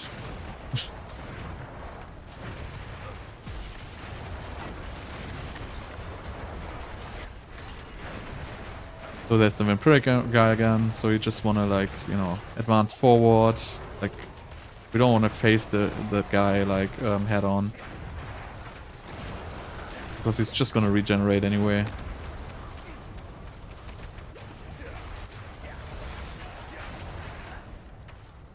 Still no movement speed boots. Well, I still have blue boots. Seriously. Wow. That's also like one thing I really like don't like, that the sorceress skill tree doesn't offer any movement speed at all, other than lightning. So there's really nothing we can do to get like a little bit more fast, and unfortunately the teleport cooldown is like, you know, teleport has a cooldown which is like very sad, and also the cooldown is like way too high. It should be way lower than that. It's just not enjoyable. Like this 10-second cooldown on teleport. That's like, what kind of a sorcerer are you? You can only teleport once like every 10 seconds. Like, that's so weak. Oh, another boots. Movement speed boots. We can get it. Let's see. Nope. We're not gonna get movement speed boots, I swear, until like level 55. This is so depressing.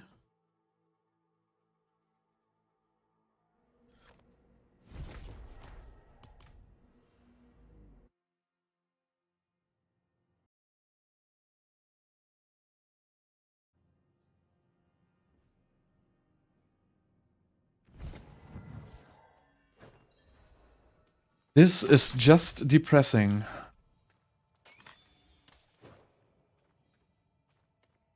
And it's moving like so slow. It's like really, really terrible.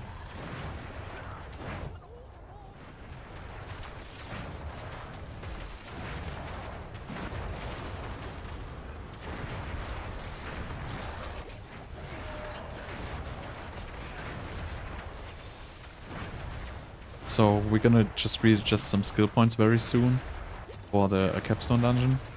And we don't actually need Inferno for the Capstone dungeon as well, but we're gonna get it. Like, it's better. Well, you can actually get also like a Deep Freeze. Because with the, how's the boss called? The Curator. It's actually like quite difficult. Because he has like a lot of these abilities which spawn like extra mobs. And Deep Freeze actually helps a lot with them. Or am I just like confusing it with Elias? Like, how did he hit me? I like so teleported out of this. I don't even remember the boss fight, so I'm probably not prepared well.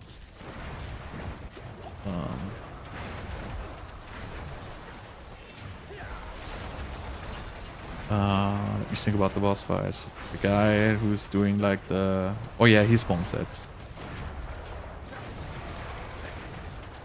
So I'm probably gonna switch to Deep Freeze for the boss fight, but not sure yet. So, well, need this. I guess you can do both for the boss fight. Deep Freeze, Inferno is both gonna be fine. Deep Freeze helps a little bit with the ads though. Inferno helps a little bit with mana. I'm just gonna do Inferno probably. I'm gonna be like way more than well prepared for the boss fight. If I die, like, shame on me.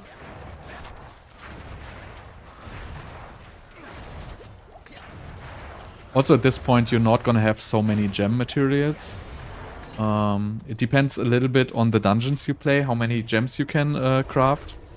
But you definitely want to craft some armor gems. Like, you want to focus on skulls.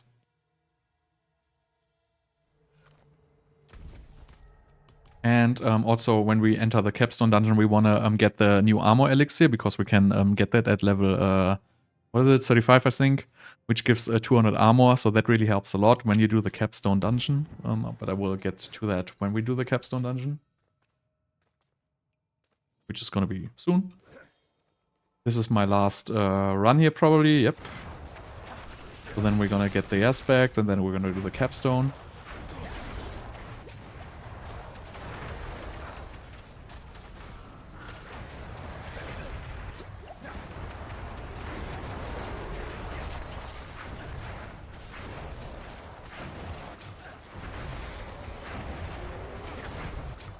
We can pretty much do like exactly the same build here in the Capstone. We're just gonna change to like Inferno.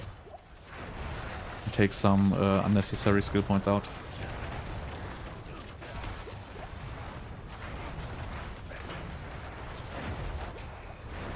Please don't heal, boy. Thanks. Right, this stuff. Nope. I'm like really unlucky with the stuffs, or also like often I find like a stuff which has like a double or even a triple damage bonus to me. But this time I really don't get them. Oh no, I don't want to do this event. So you don't want to do the events in here. Like Firewall is not so great for finishing events. Blizzard is much better to finish events.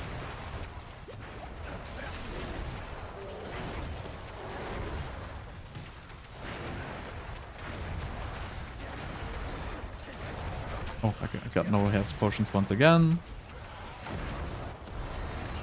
Nice, that level up just came just in the right moment. Alright, so I'm gonna do the dungeons now. Well, actually, I would do one. Would I do one? No, I have 4 dungeons to do. That's fine. So we're gonna start with what are we gonna do? We're gonna got Edgemasters from Old Stones here. Old Stones also like goes like fairly quickly. So we're gonna get 4 aspects now: Disobedience, Inner Calm, Edgemasters, and Incendiary. So these 4 aspects we're gonna get.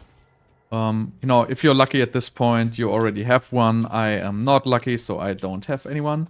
But this basically, well, you have to get the aspects no matter what, right? At this point, I'm gonna spec into Inferno at least. Down. And put this on my... it's already there. And I'm gonna change some skill points around. I will remove some of these later, but at this point...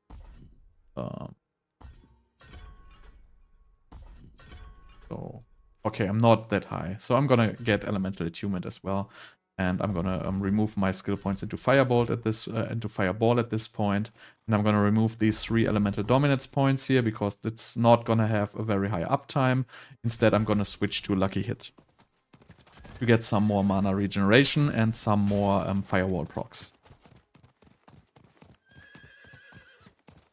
The defensive abilities we don't really need at all. We're just gonna put them in for the boss in the Capstone dungeon, but we don't need them in the Capstone dungeon at all. Like we don't need Mana Shield or whatever it is. So yeah, now we're gonna like do these dungeons and it's gonna take a little bit of time. So as I say, we're gonna like end up at like, this is so annoying. Probably like 2:20 to 2:30, which is still a good time, I guess, for this, since I have no movement speed boots or movement speed amulet. And I also like took some time to explain and everything. And I died once. So I guess it's a good time. Not the greatest time though, but you know, that's what it's gonna be. And also like by playing the dungeons now, the dungeons drop way more loot than the Domhain tunnels. So after we finished our dungeons, we should have way more than enough gear to do the Capstone dungeon just fine. These dungeons you just want to like zoom through here. Like don't have to like change the hotkey actually for the I have to change my hotkeys now, and that's gonna be like a little bit of but I have to get used to the new hotkeys. We'll do that in just a second after I kill this elite, which for whatever reason has like a gajillion HP.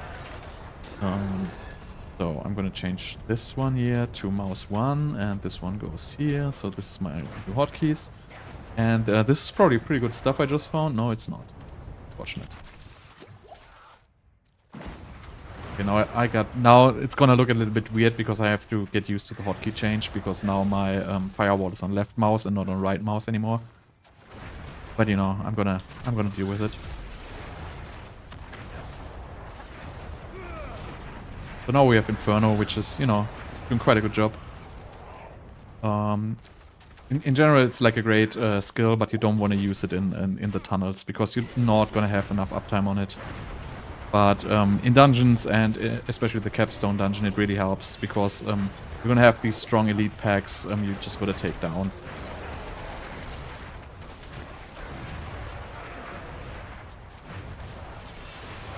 Like this guy, you probably don't want to kill this. It's like has like a lot of HP. That's like if you have like no aspects on, it just takes like a little while to kill these mobs. That's just what it is. Nope. Okay.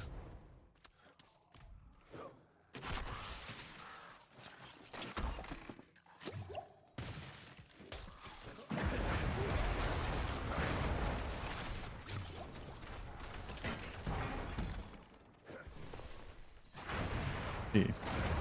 I don't even remember the dungeons I have to do, but you know. It's gonna take a little while, but the Capstone dungeon itself shouldn't take so long then.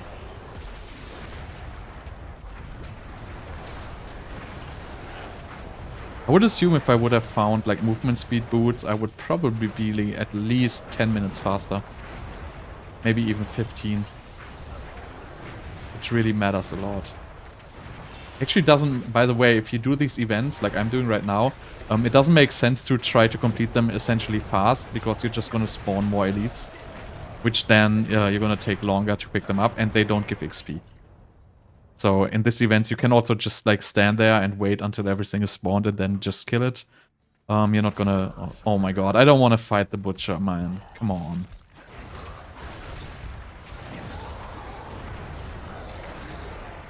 So I'm gonna advance through the dungeon with the butcher. But I'm probably gonna run out of health potions before I can kill him.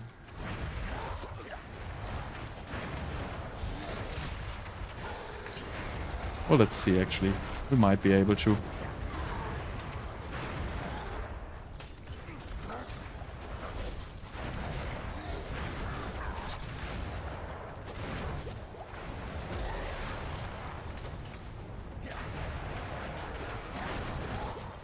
This is actually annoying, like the butcher, like it takes so much time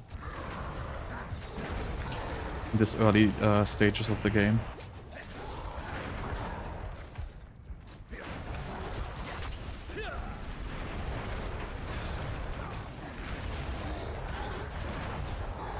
And he's gonna kill me probably, yeah.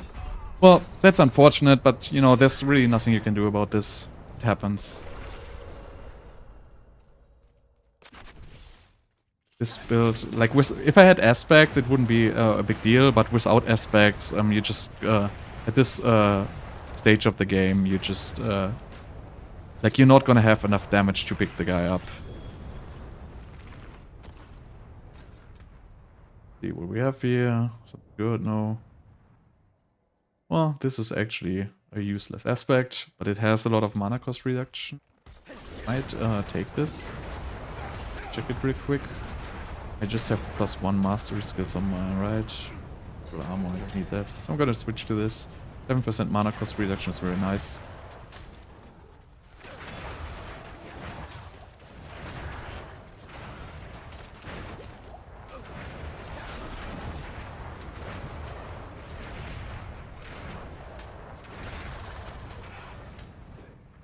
I don't know why I'm lacking so much damage right now. Just the aspects? Maybe.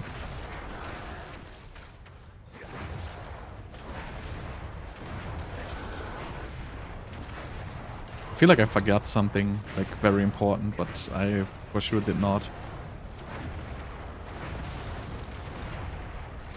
Like, if it would be seasonal, I would probably, like, you know, forget my vampiric powers or whatever it is. Also, if you have, like, plus firewall pants, that's obviously gonna help, like, a lot. Damage over time. See. I have, like, so bad rings. My gear is like just so plain terrible. Anyway, go on.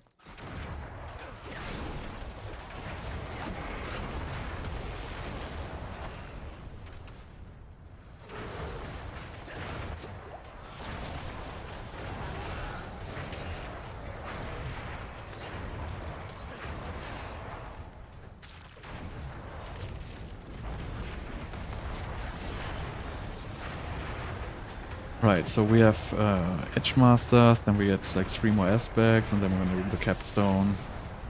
Yeah, it's not gonna be my fastest run, definitely. Definitely also not gonna be my slowest, but...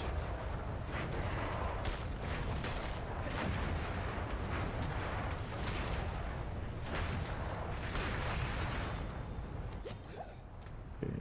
New stuff. Damage to close. This is a good stuff. Damage to close. 20%. But is it gonna be better than 42 intelligence? Well, probably not.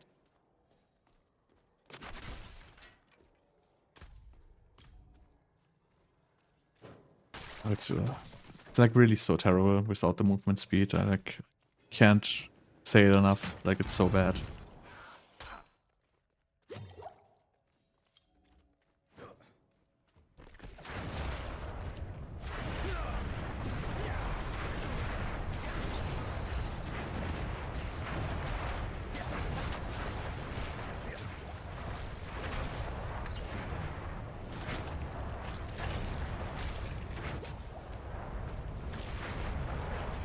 Okay, so I don't have enough mana for this boss.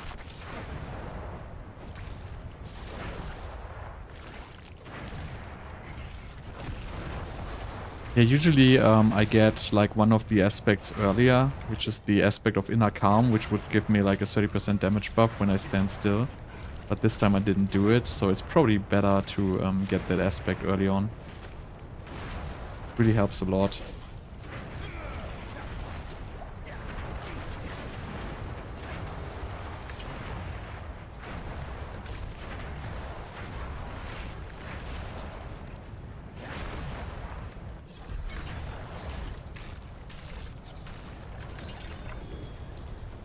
Oh, nice.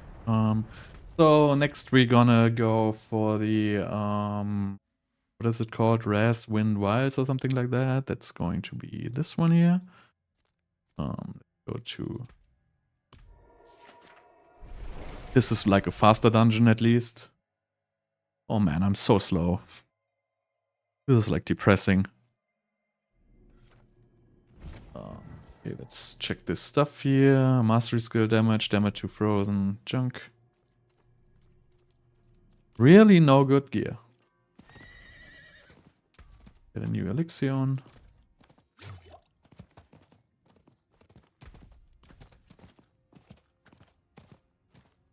Also gonna change some skill points. Well, I'm not gonna change it right now. Change that later. I could imprint the Edgemasters right now, but I'm still waiting. Because maybe I will find better gear. And it doesn't really matter all that much. I'm just trying to finish these dungeons now as fast as possible. Actually, I want to reach level 40 as well, so, you know, I'm a little bit slow. I'm a little bit on the slower end here. So I'm probably gonna end up being like level 39 after the dungeon, so I will have to like get another level. Or I could just start the capstone and get the level inside the capstone and then just move out and I don't even know what happens at level 40 actually. They had like a certain breakpoint.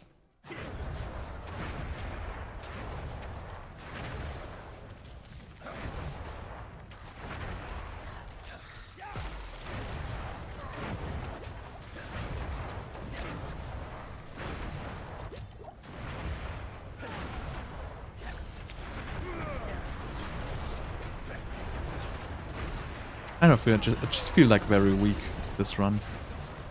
I don't know what it is. I kinda have the feeling I forgot something like major, but...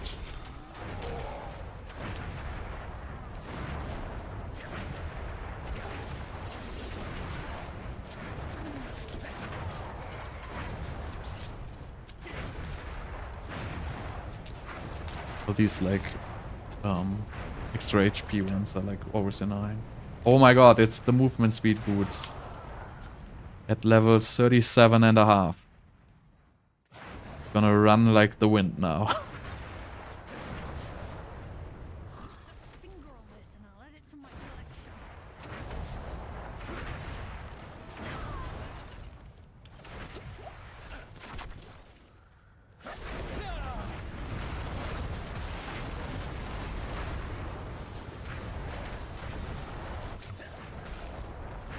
So this dungeon was relatively fast. That's why I'm saying, like, normally I do this dungeon at around level 10. But this time I did the Hoarfrost Demise, but you can definitely do this dungeon at level 10, so you don't have to do it right now.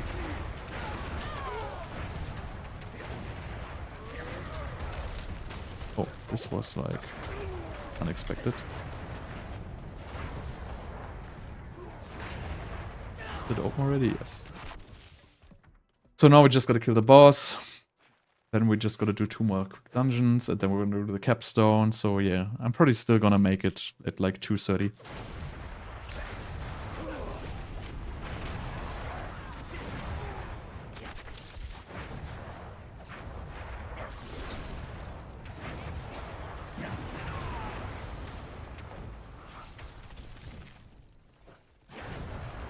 This button dungeon doesn't have a boss, if I remember it correctly. Oh, these do quite a bit of damage.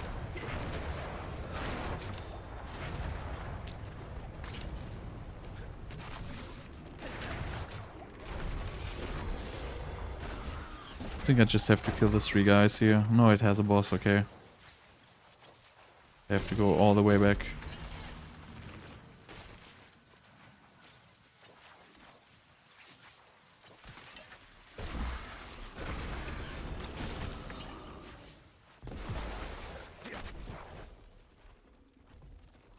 So yeah, I really hate like the idea that I have to farm these aspects now, but I have to.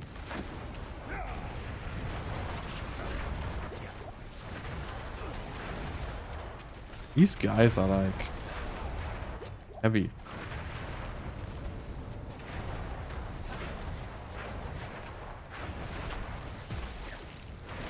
Would be nice to have Disobedience. Maybe I should do Disobedience first next time. Would be smart. Oh, this is like a nice aspect. Damage by barrier. That's gonna help. Not that I have a barrier because I don't have the passive, but you know, I could get it. Let's see, does it have anything good? Distant. Nothing really good on it. Better than this one, I guess.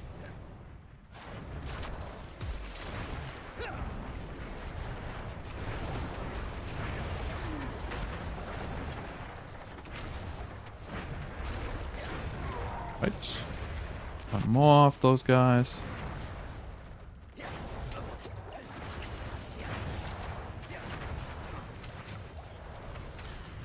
It's also like quite laggy, I feel like.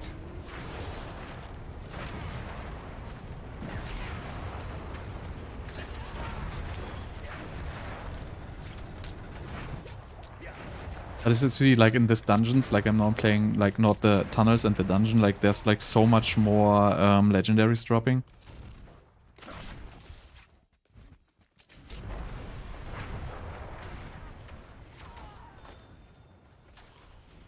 Movement speed after teleporting, also not a bad aspect.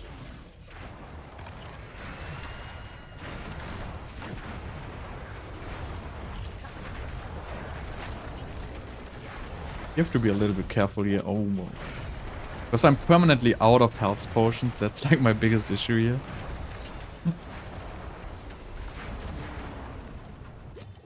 So yeah, definitely want to do this dungeons earlier. They kind of are pretty rough at this stage without any aspects, I have to admit. This is not bad, right? But I also have like no maximum life on gear. Like that is like my life is like so low. I only have like 670. Usually I have like gear with like max life, and I also don't have a single piece of gear with maximum life on. Like I don't know, I'm like so unlucky with items in this this run.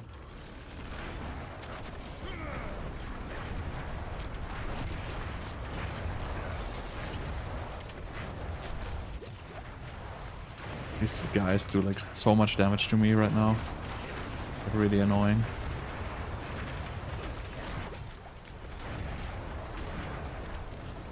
Usually it's like not an issue to do this at all. But yeah, right now it's like kind of bad.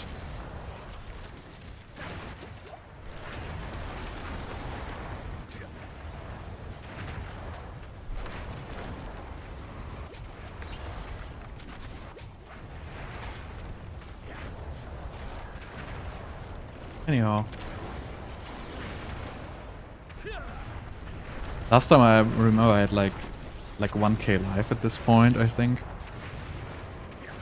So it really matters what kind of items you find for these playthroughs, like how fast they are. Like it's definitely making a difference. Like if you have mana cost reduction early or good aspect early, it's gonna make a substantial difference. Okay, so now we gonna get Disobedience, Hordes of the Damned.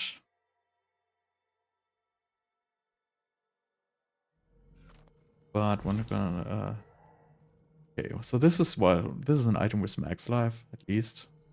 That's helps a little bit. See this junk.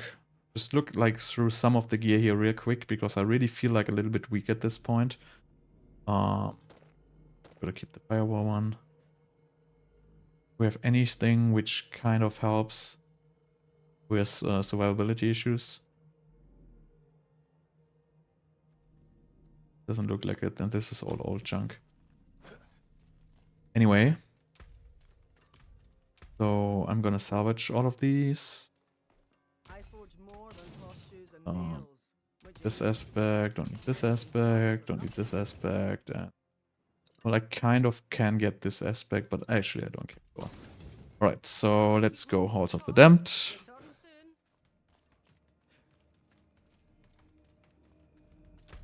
Okay, that is going to be here.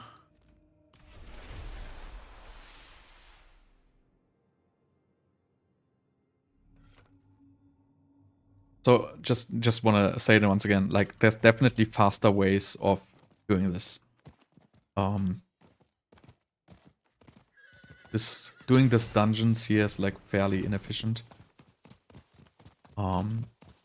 If you really want to do this, you would have to do these dungeons earlier. Because right now at this stage of the game, I'm pretty weak. Also, like, I totally underestimated this XP. Like, I'm still at level 37, so I could have stayed like 2 more levels in tunnels, I guess. But it is what it is. Like, it was like kind of wrong. I kind of remembered that these dungeons give more XP than they do.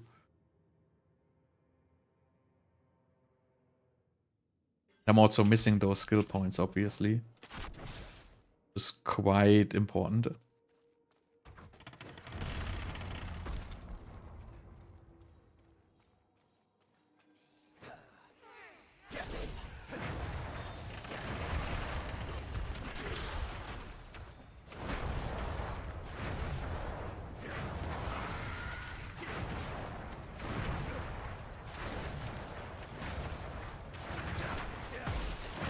I might have to... Don't know if I have to go back into tunnels before Capstone. I would really not like that.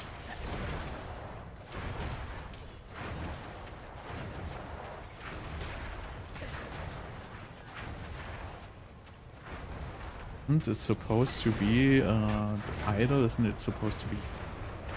Why am I confused?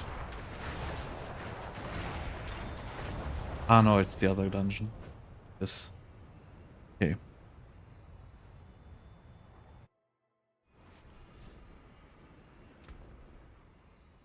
It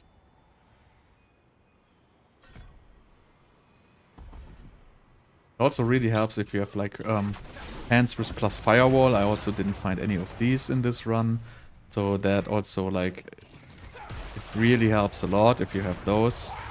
So whatever pants you have, probably like you wanna get the ones with plus firewall above everything else.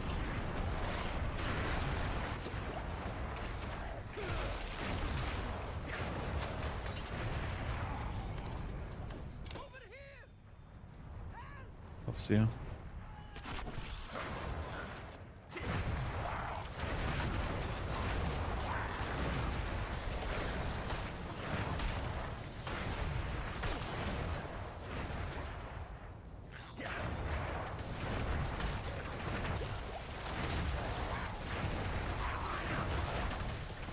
Be a little bit careful with these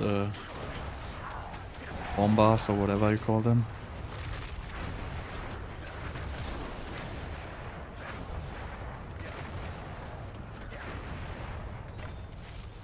Alright, new stuff. Basic skill, damage to shield. Core skill, damage to claws, all junk.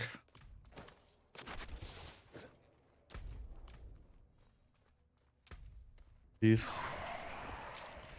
Good.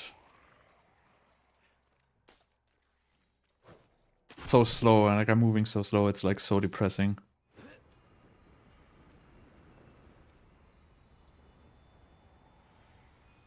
Going to be the slowest run ever. Also, like, this dungeon is like so annoying, you have to like backtrack.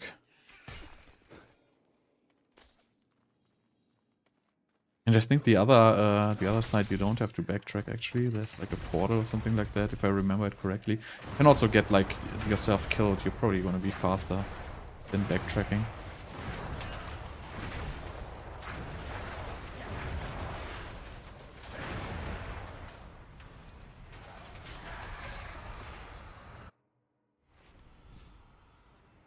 Yeah.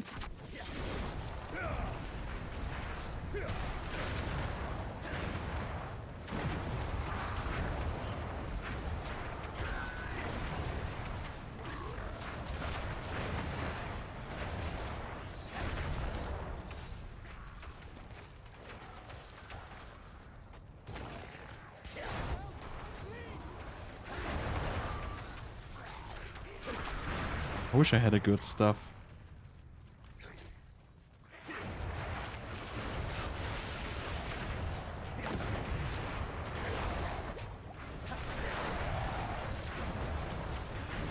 Anyway, I will not gamble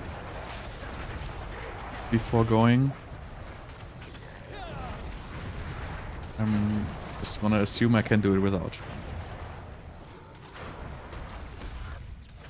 Oh, wow, that hurt. Okay, so there's also no portal here. Let's take the long way. Stuff.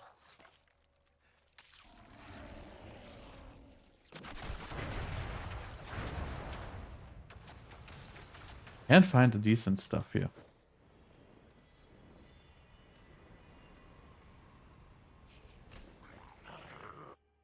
Okay, one more dungeon, then we do the capstone, so we're probably gonna end up at like 240 at least. Like so terrible. Oh.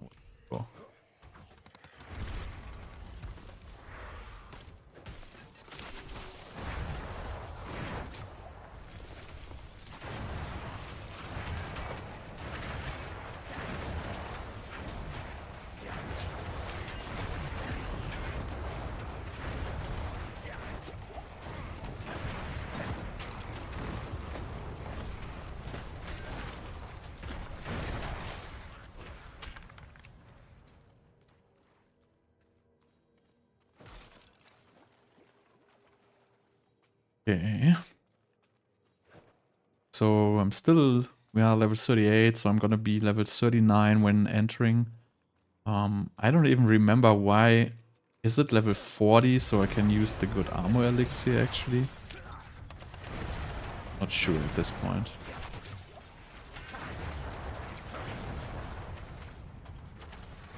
But I really feel bad like showcasing this. Normally this plays so much faster and I don't know why it plays so slow this run. Really strange.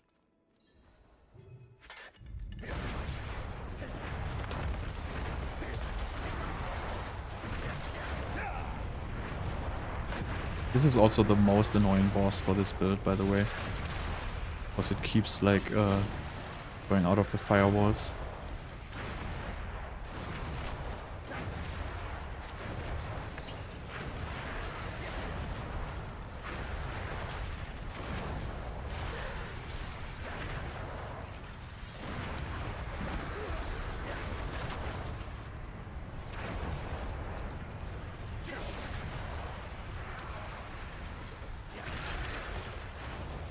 Really, really annoying.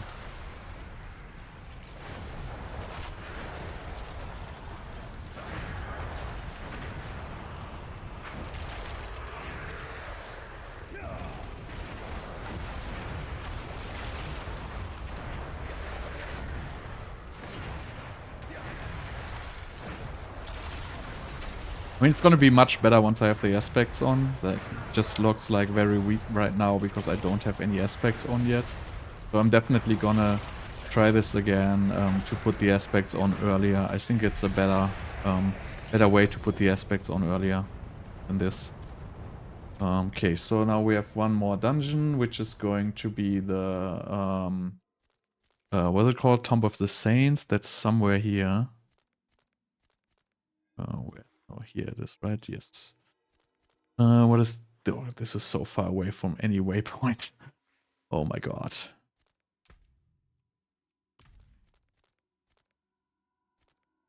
I don't even know which one is closer. It's so far away.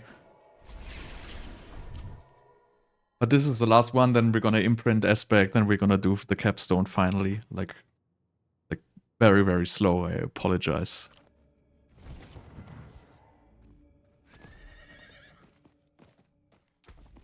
I just put I just put it on the movement speed boots. Also, be a little bit careful. This area is level 45. You usually should not die here, but you know.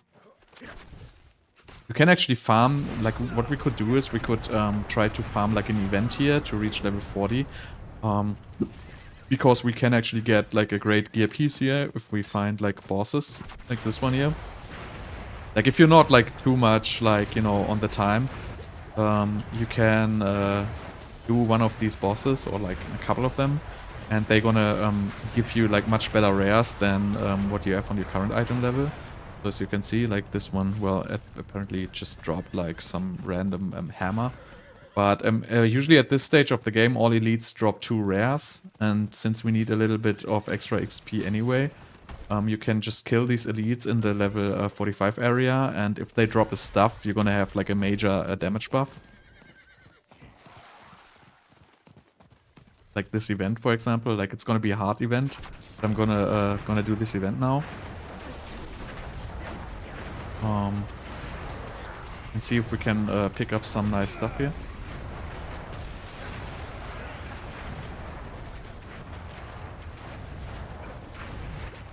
Oh, this guy actually hurts.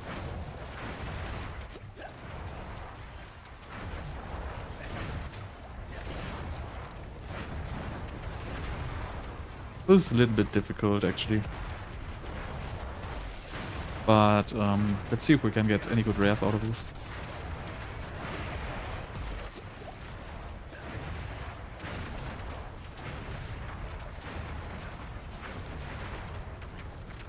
This is also like a terrible event for this build, because the mobs are like very fast spread out.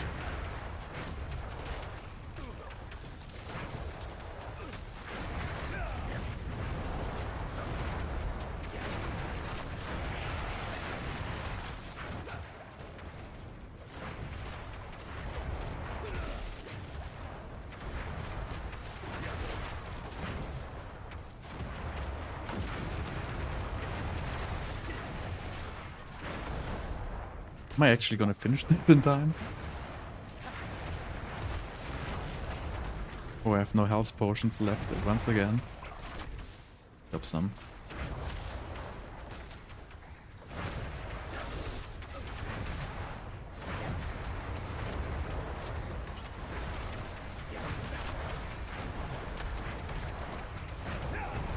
I think it counts a finish if I kill this fast enough, right? Yes.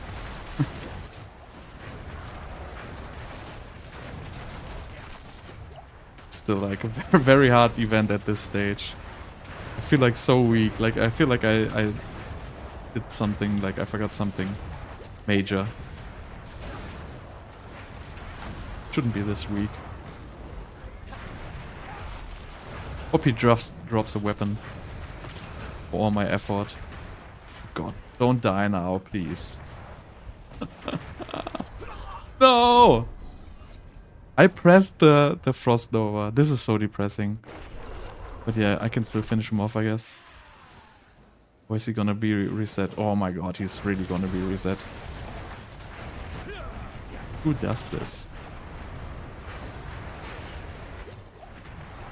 This boss has like a gajillion HP.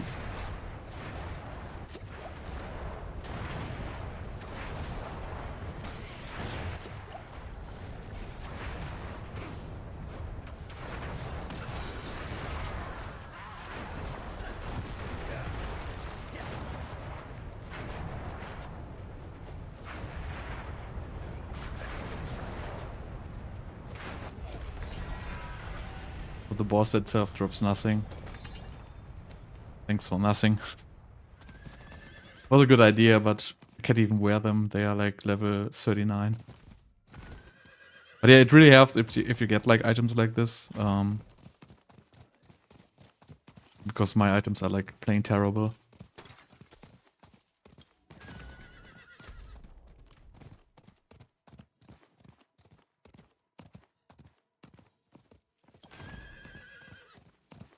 Maybe I can find another elite here.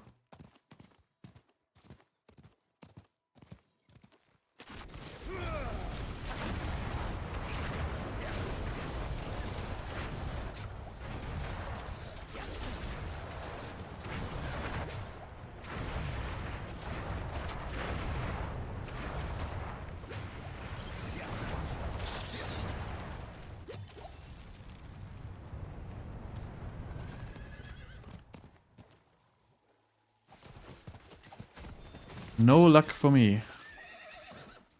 Wherever I got dismounted here, I have no idea. So you can pick up this waypoint there on the right. Might need it later.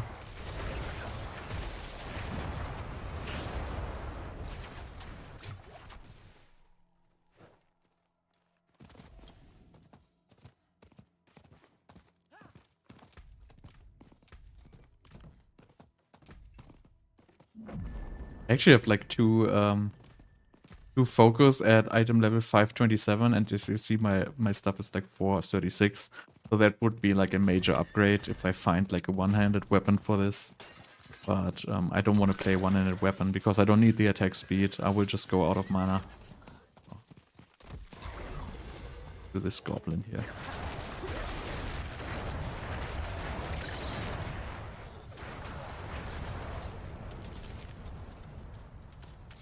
This is like so slow. I need movement speed. Oh, the Inferno doesn't work on the goblin. Like, how do you even kill it? Like, I have a shrine and I can't kill it. What is going on here?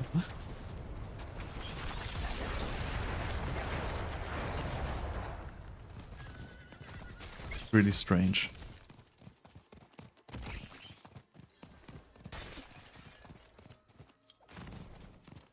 Anyhow.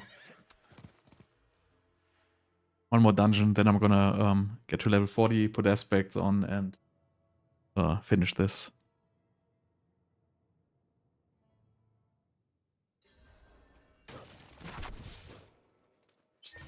I really want to recap on what I did wrong, because last time I played this went like so much better. I don't know if it's just the items. We got separated.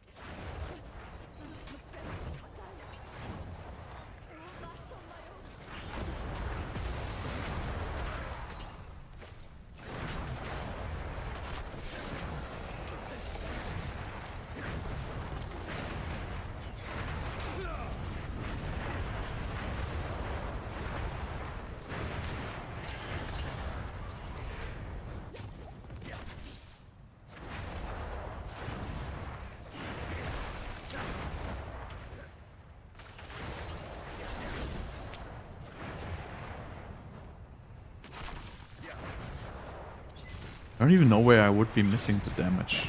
There's really nothing I could have possibly done wrong. Other than not having aspects on.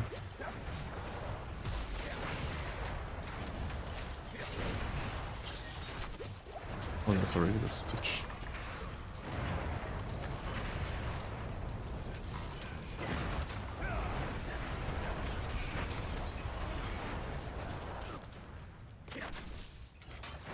I think it just has to be the movement speed. I just blame everything on movement speed here.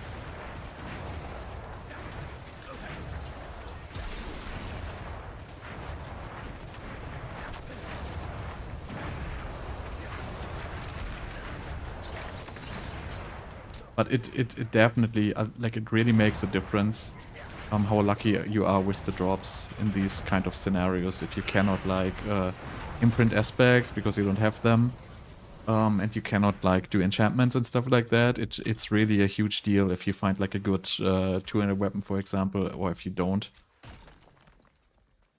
We have here. It has bubble. But I have max life. I don't wanna get rid of max life. Alright. Now I'm out of potions once again. Come on.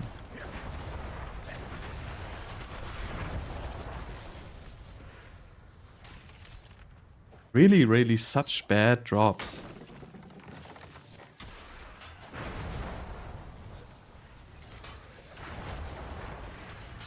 Don't know what I did.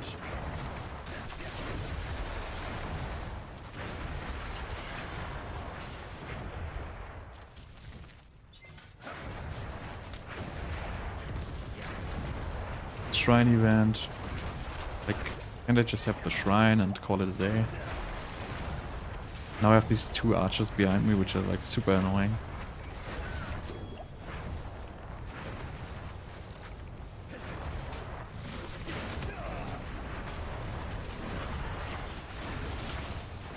This is like the most annoying event. With the archers.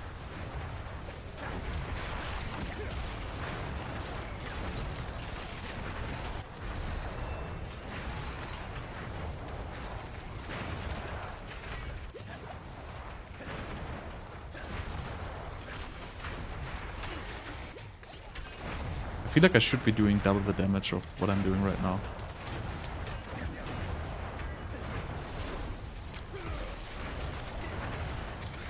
Anyway, I will put the aspects on after this and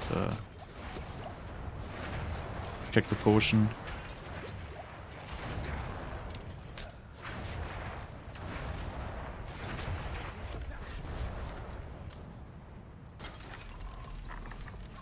Just here. Nothing. So where do I go there? Also my rings are like still level 15 or something like that. Didn't really find any good rings at all.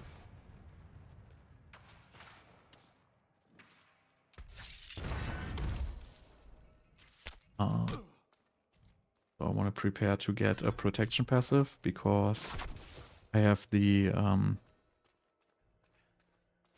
how's it called? Concealed aspect.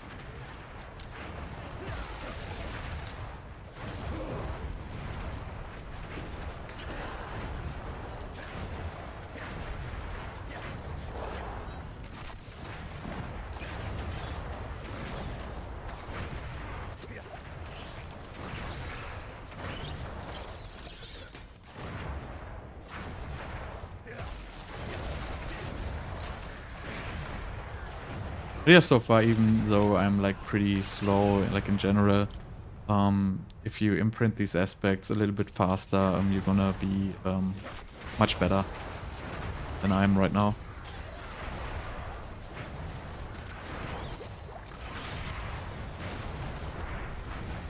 There's also going to be like an ambush, like if you go like a little bit further, which I guess spawns like 3 elites or something like that. That's gonna be right here. Guess it's not always there.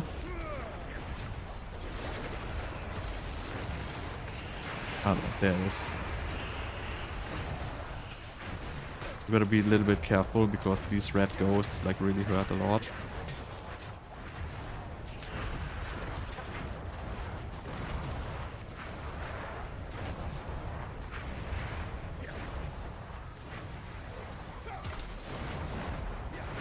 But I'm dropping like all these stuffs and they are all like praying garbage. Another one, +5.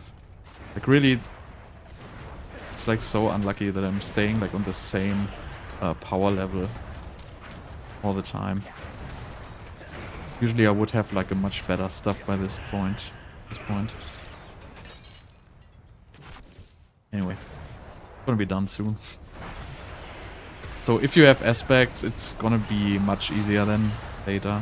I just don't want to get these, because I still hope I can get some useful gear. But I guess it's, you know, it would be better to just imprint the aspects while you like doing these dungeons. Just like get the aspects one by one and imprint them one by one.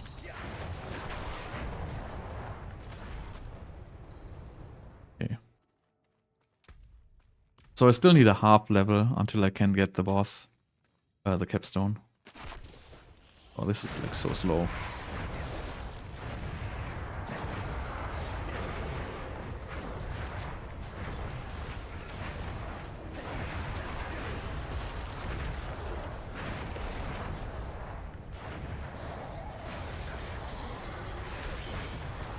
this boss you also want to be a little bit careful. Because he spawns archers, and if you don't take care of them, they're gonna do like a lot of damage.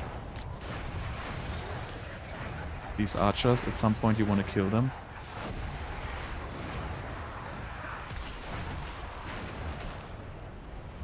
If you get like 5 or 6 of these spawn, then they're gonna like do like crazy amounts of damage if you don't kill this boss fast enough.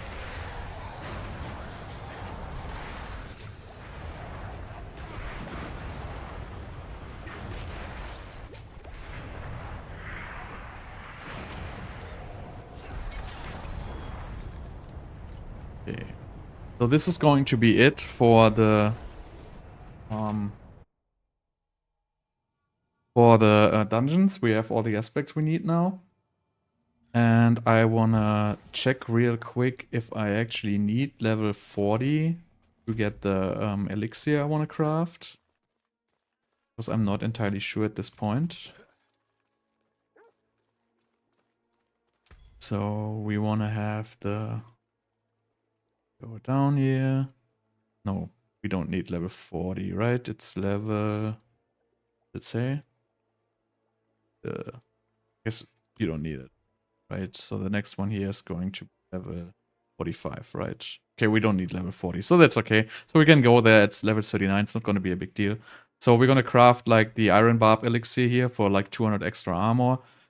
And now what we're going to do is we're going to prepare for the Capstone dungeon. So let's just go to like K-Town for now, it's easier.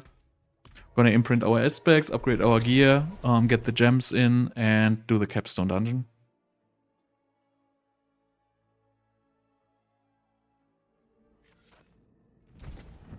So let's see what we... Oh, so this one, this is what I call a lucky drop. This is the aspect, which is really, really nice. And I'm gonna put this... well, I'm not gonna put this on. But, well, I have to put this on here, I guess. But we need the... Okay, so I can destroy this ring. So we're gonna just check it. So let's see. Now I find that 10% movement speed amulet, really, where I don't need it anymore. Okay, so let's see. We don't need this. We don't need this stuff. Our stuff is pretty much alright. Junk. This is not good. This is not good. Well, we maybe... I'm thinking about switching to one of these stuffs. Damage too close and mastery skill damage is definitely better than what I have. So what do we have here? This is junk. Even though it has like 4 stats, we don't need it. So armor, like we don't have any good pants. We really have like such terrible gear. 348. So we can get a little bit more armor on the helmet. Yes. Well, doesn't really matter at this point, actually. This doesn't really matter at this point. We want to get the hit points. We don't need this, we don't need this. So we don't need any other of these things. 25 intelligence, pretty nice actually. Better than mine. Alright, so we don't need any of these. This has damage to close, damage to stun. We don't need this, we don't need it. Okay, so this is going to be it. Let's salvage the gear, upgrade the gear, imprint the aspects. And at this point you should have like more than enough resources to upgrade all your gear. So let's just check this. We don't need this. We don't need this. We don't need this.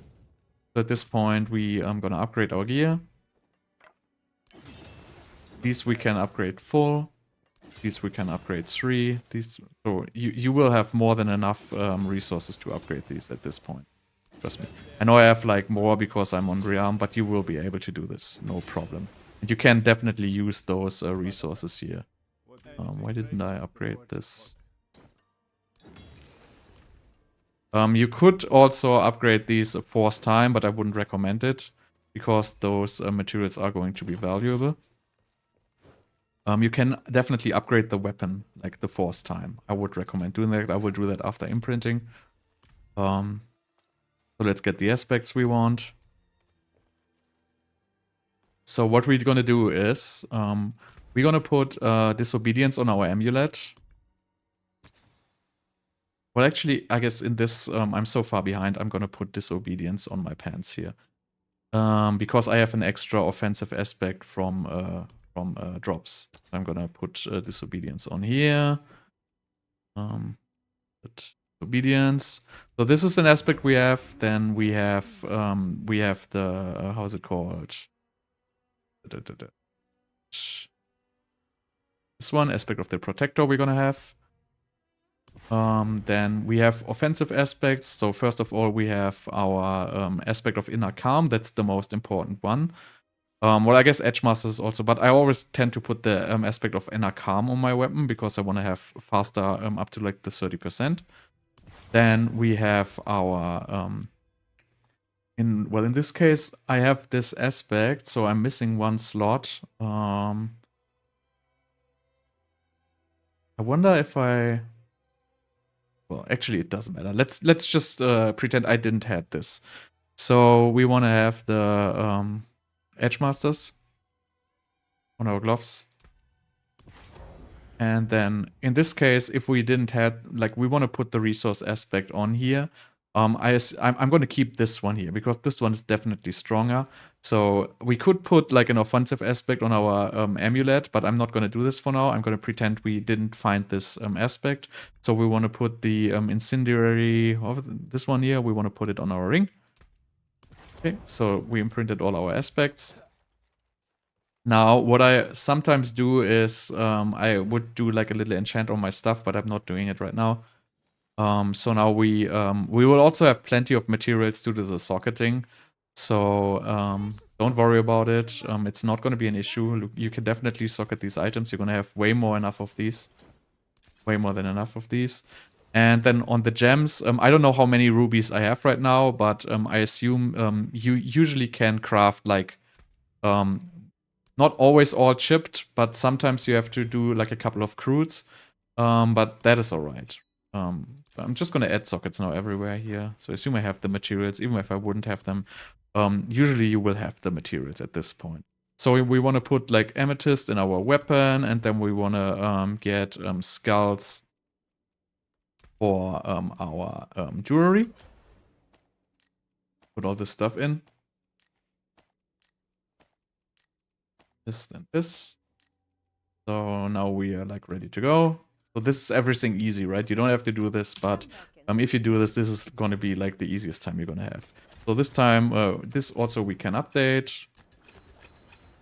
Can also do it just 2 times. It's kind of personal preference. Usually your bottleneck is going to be these blue ones here.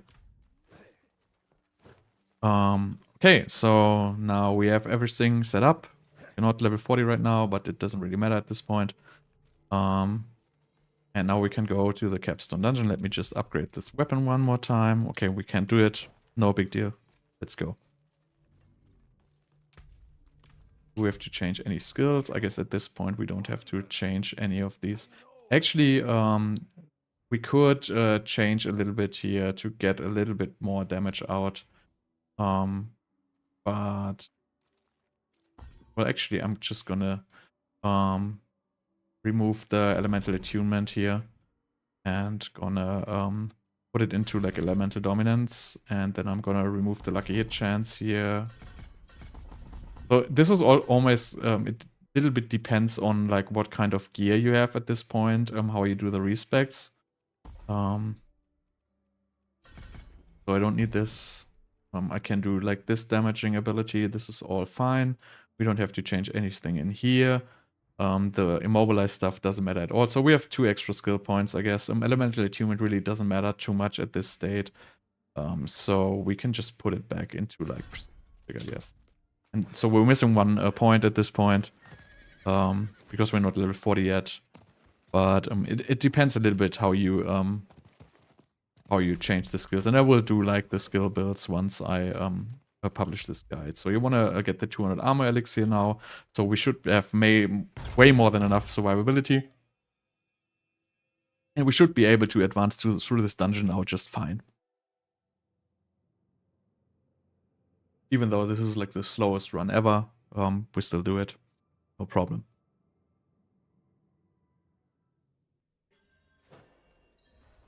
So we really shouldn't have any issues with this.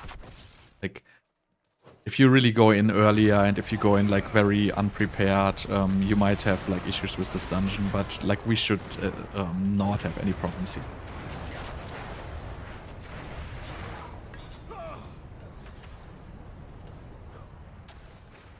You don't even have to kill like the stuff in here, like at the very beginning, it doesn't really matter.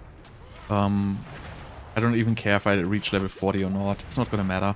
So if you do it like this with the aspects and you know the gear upgrades, and I would definitely recommend to do the gear upgrades at this point.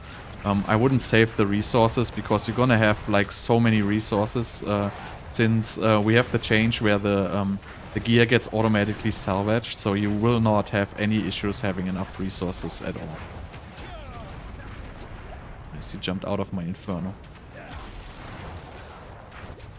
So these, you shouldn't have any issue like picking up these guys, and you shouldn't have any issue with the bosses with this build. You're gonna be tanky enough, just fine. So it's gonna take a little while, the dungeon still, because you know they're still level 50. And if you don't have Disobedience stacks up, you're gonna get like a little bit of damage here. You gotta be a little bit careful if you don't have Disobedience. But in general, you should be able to, well, at least be a little bit careful to dodge the ranged attacks of these. They kind of hurt. And you want to pick up the gear here. It's great, great level gear.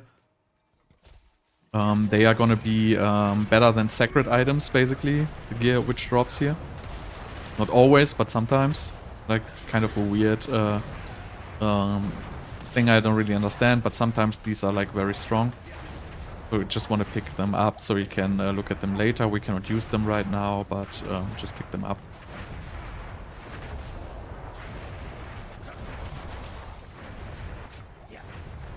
I'm running out of potions again. Yeah, that's okay.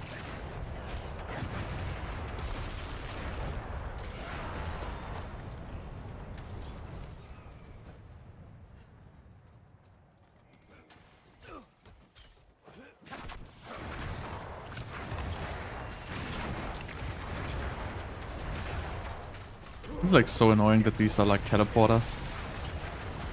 Because, you know, you just put all like your firewalls on the ground and then they just teleport out. I really don't like this. Mobs like this shouldn't exist.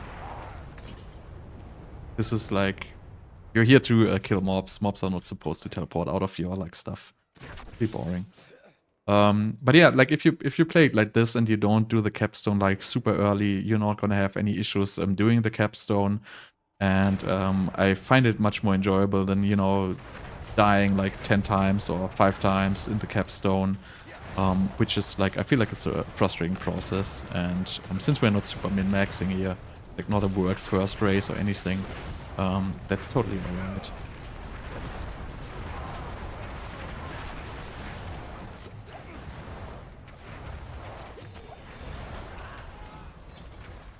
Right, we are not going to picking up the focus because we're not going to play Wand and Focus anyway with this. So also, like after Capstone in WT3, we're not going to play Wand and Focus at all. Not going to be good. We cannot sustain the mana. Much better to play two-handed stuff. Generally, with most of these early game builds, unless you like have Chain Lightning with like crazy high mana regeneration or other builds, it's usually better to play two-hand. And again he ports out. Sometimes you can even wear these, but most of the time you can't. Alright, so the first part goes pretty fast, I guess. Comparably.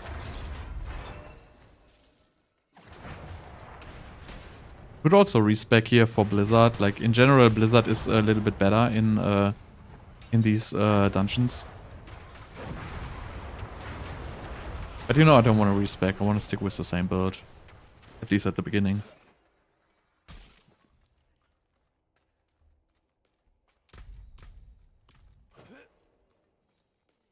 Alright, so we're just gonna kill the High Council. That's also not gonna be a huge issue at all. Just want to find it. Kill it. So don't forget to pick up the healing well.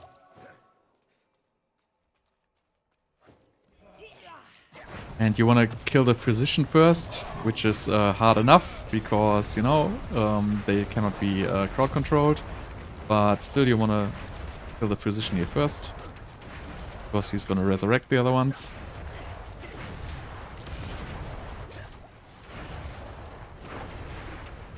This fight also you have a decent amount of regeneration through there's being 4 burning enemies around, so you don't have to consume like so many potions.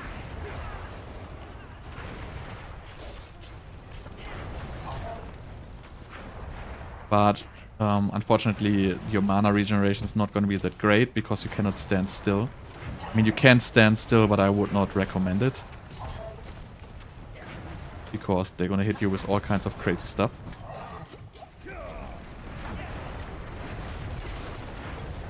Like if you have like a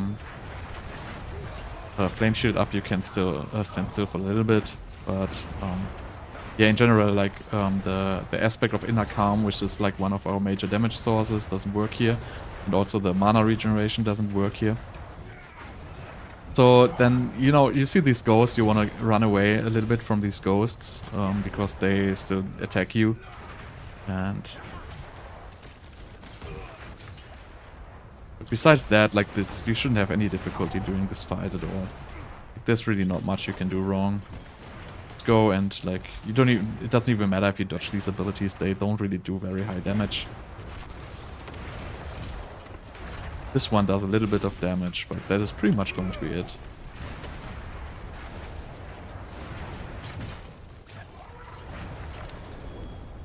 Right. Be careful, these guys do like a lot of damage apparently, like I don't even know why. Sometimes you can wear the drops here, but I have seen this like a couple of times where they actually were wearable, but I guess this time it's not. So this is the first part of the dungeon. It's pretty easy, I say. The second part is pretty annoying because, you know, you have to kill all the mobs, and so you want to do grouping here because otherwise it's going to take a very long time. So don't try to like kill singular mobs. You have to be confident with yourself that you're not gonna have issues tanking the damage of all these mobs. This is like where our regeneration with Firewall comes into play again, right? So you can definitely group these. So you don't want to like get these single ones here. You want to, you know, get a little bit into here, you know, hit these ones, hit these ones. Just try to get like as many as possible, so we can take advantage of Fireball and stuff like that. So the build is going to be just fine doing this. Even though they are level 50, like you see, we're not going to have too much issues picking these up. And as more, like as bigger the pulls are with this build, the more damage you're going to do. So really make the big pulls here. Important. Otherwise this is going to take forever, like you can spend. And don't forget to pick up your potions. Like, I'm not used to like picking up potions, but you have to do it. So yeah, try to do big pulls. These mobs here are not super expensive, super dangerous. Sometimes they are like bosses which are a little bit more difficult, but usually it's not a big deal. And if you can do like Inferno into Frost Nova, like you can pick up these packs like really fast, like you just saw.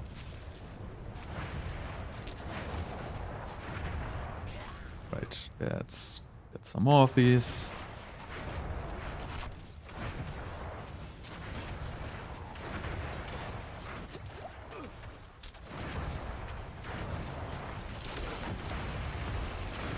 Get them all in the middle.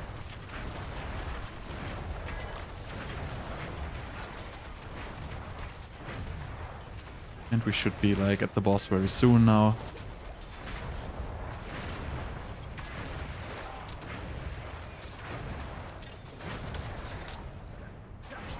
It's like annoying if you have like one guy left and that guy also has like more HP. But yeah, that's what's happening. Nothing you can do about it. Alright, so probably just one more pull. Maybe we can even get level 40. Sure. So these have like, they follow you for like quite some range. Okay, this is gonna be... Let's just make this a little bit bigger here. Just to demonstrate how this works like very great. In general, if you have bigger packs. So you can see I'm just like instantly killing these pretty much.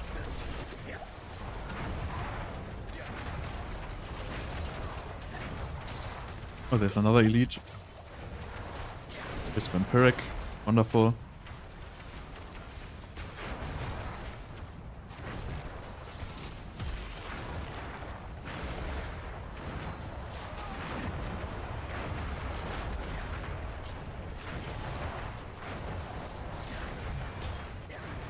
Elite, like vampiric and like the shield wall, that's like so terrible. Anyway, so that's going to be it. We missed the level. So you're not gonna get potions here, so I recommend porting to town and filling them up. It's absolutely not worth fading the boss fight off, because you want to save like what is it, 30 seconds of time. So definitely fill up your potions. I don't know why they don't put like a potion thing there, but they don't. And now we're gonna do a slight respec. Just very slight respec, because we do not need Fireball for this encounter. So we're gonna spec out of Fireball and we're gonna spec into Hydra with Burn. And then we're just gonna put, instead of Fireball enchantment, we use the Hydra enchantment. Because, you know, it's just gonna do some extra damage. And then you can, instead of Inferno, you can go for Deep Freeze if you want. I'm not going to do it right now, I'm going to try it without. But if you like have trouble, you can get Deep Freeze. It helps you to get through the minion phases. I guess that's everything you have to change. Let me just double check if we missed anything. Nope, this one stays. Well, you can get defensive if you need, but I don't really need defensive at this point. So I guess it's fine like this. We can go.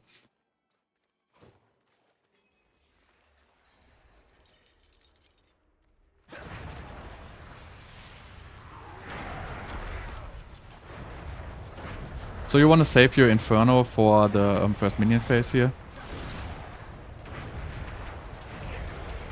So this boss is not really hard. You have to dodge the damage a little bit, but as you can see, like we do like pretty good damage here. Just have to like be careful not to waste too many potions, because there's a lot of projectiles flying around. But you know, in general, you shouldn't have like big issues with picking up this boss at this stage. Now he's doing this, like, whatever dodgy, like, if you don't dodge it, you have one teleport and one flame shield, so it's not an issue to just use abilities to dodge it. And also, if you do, like, the level 41, you can definitely tank one hit of those. 2 hit, it gets a little bit dangerous, but, yeah, no big deal. So there's the second minion phase. Now I don't have Inferno, but you definitely want to pick up the minions. They do like a lot of damage, so don't underestimate them. Even though it's just little skeletons, they do damage.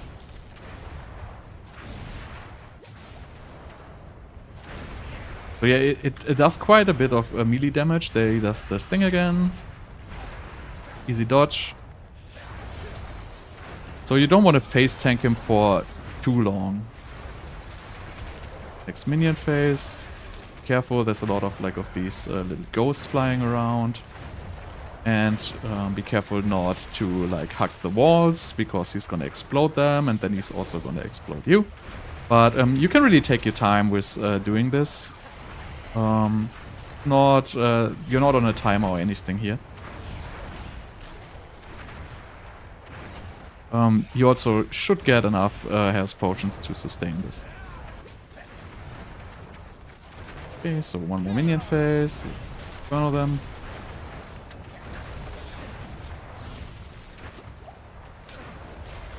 Corpse bow. Now he's doing the walls again. So I guess he's not gonna do anything dangerous anymore. He might do another of this one here, right? Yeah, and that was what I say. Like, I kind of got confused here.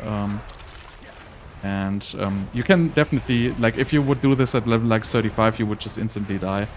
And don't get me wrong, the boss has quite a bit of HP, so it's easily doable at level 35, but it's way easier to do this. You can do this first try, and yeah, so that's gonna be well, this took me like a full 3 hours, but I assume if I had movement speed, this would have been much faster. But now we have the aspects we need for later. And that is also an important part. Pause this. So yeah. So this is going to be the first part. The second part is going to be like the level 55 and unlock Fallen Temple, which is going to be a little bit faster than this. Again, we have been very unlucky with we didn't find any movement speed boots. We didn't find any good weapons. We didn't find a good movement speed amulet any time soon. As I say, I didn't find any like maximum life. So I have like really, really bad gear at this point. Like most of my gear is like below 400. And well, these rings are like also pretty bad. Like we found one usable aspect, which is good, but this aspect isn't really doing as much. I mean, it's okay, but it's not a great aspect. It's an okay aspect, but it's way easier if you find like a good aspect early.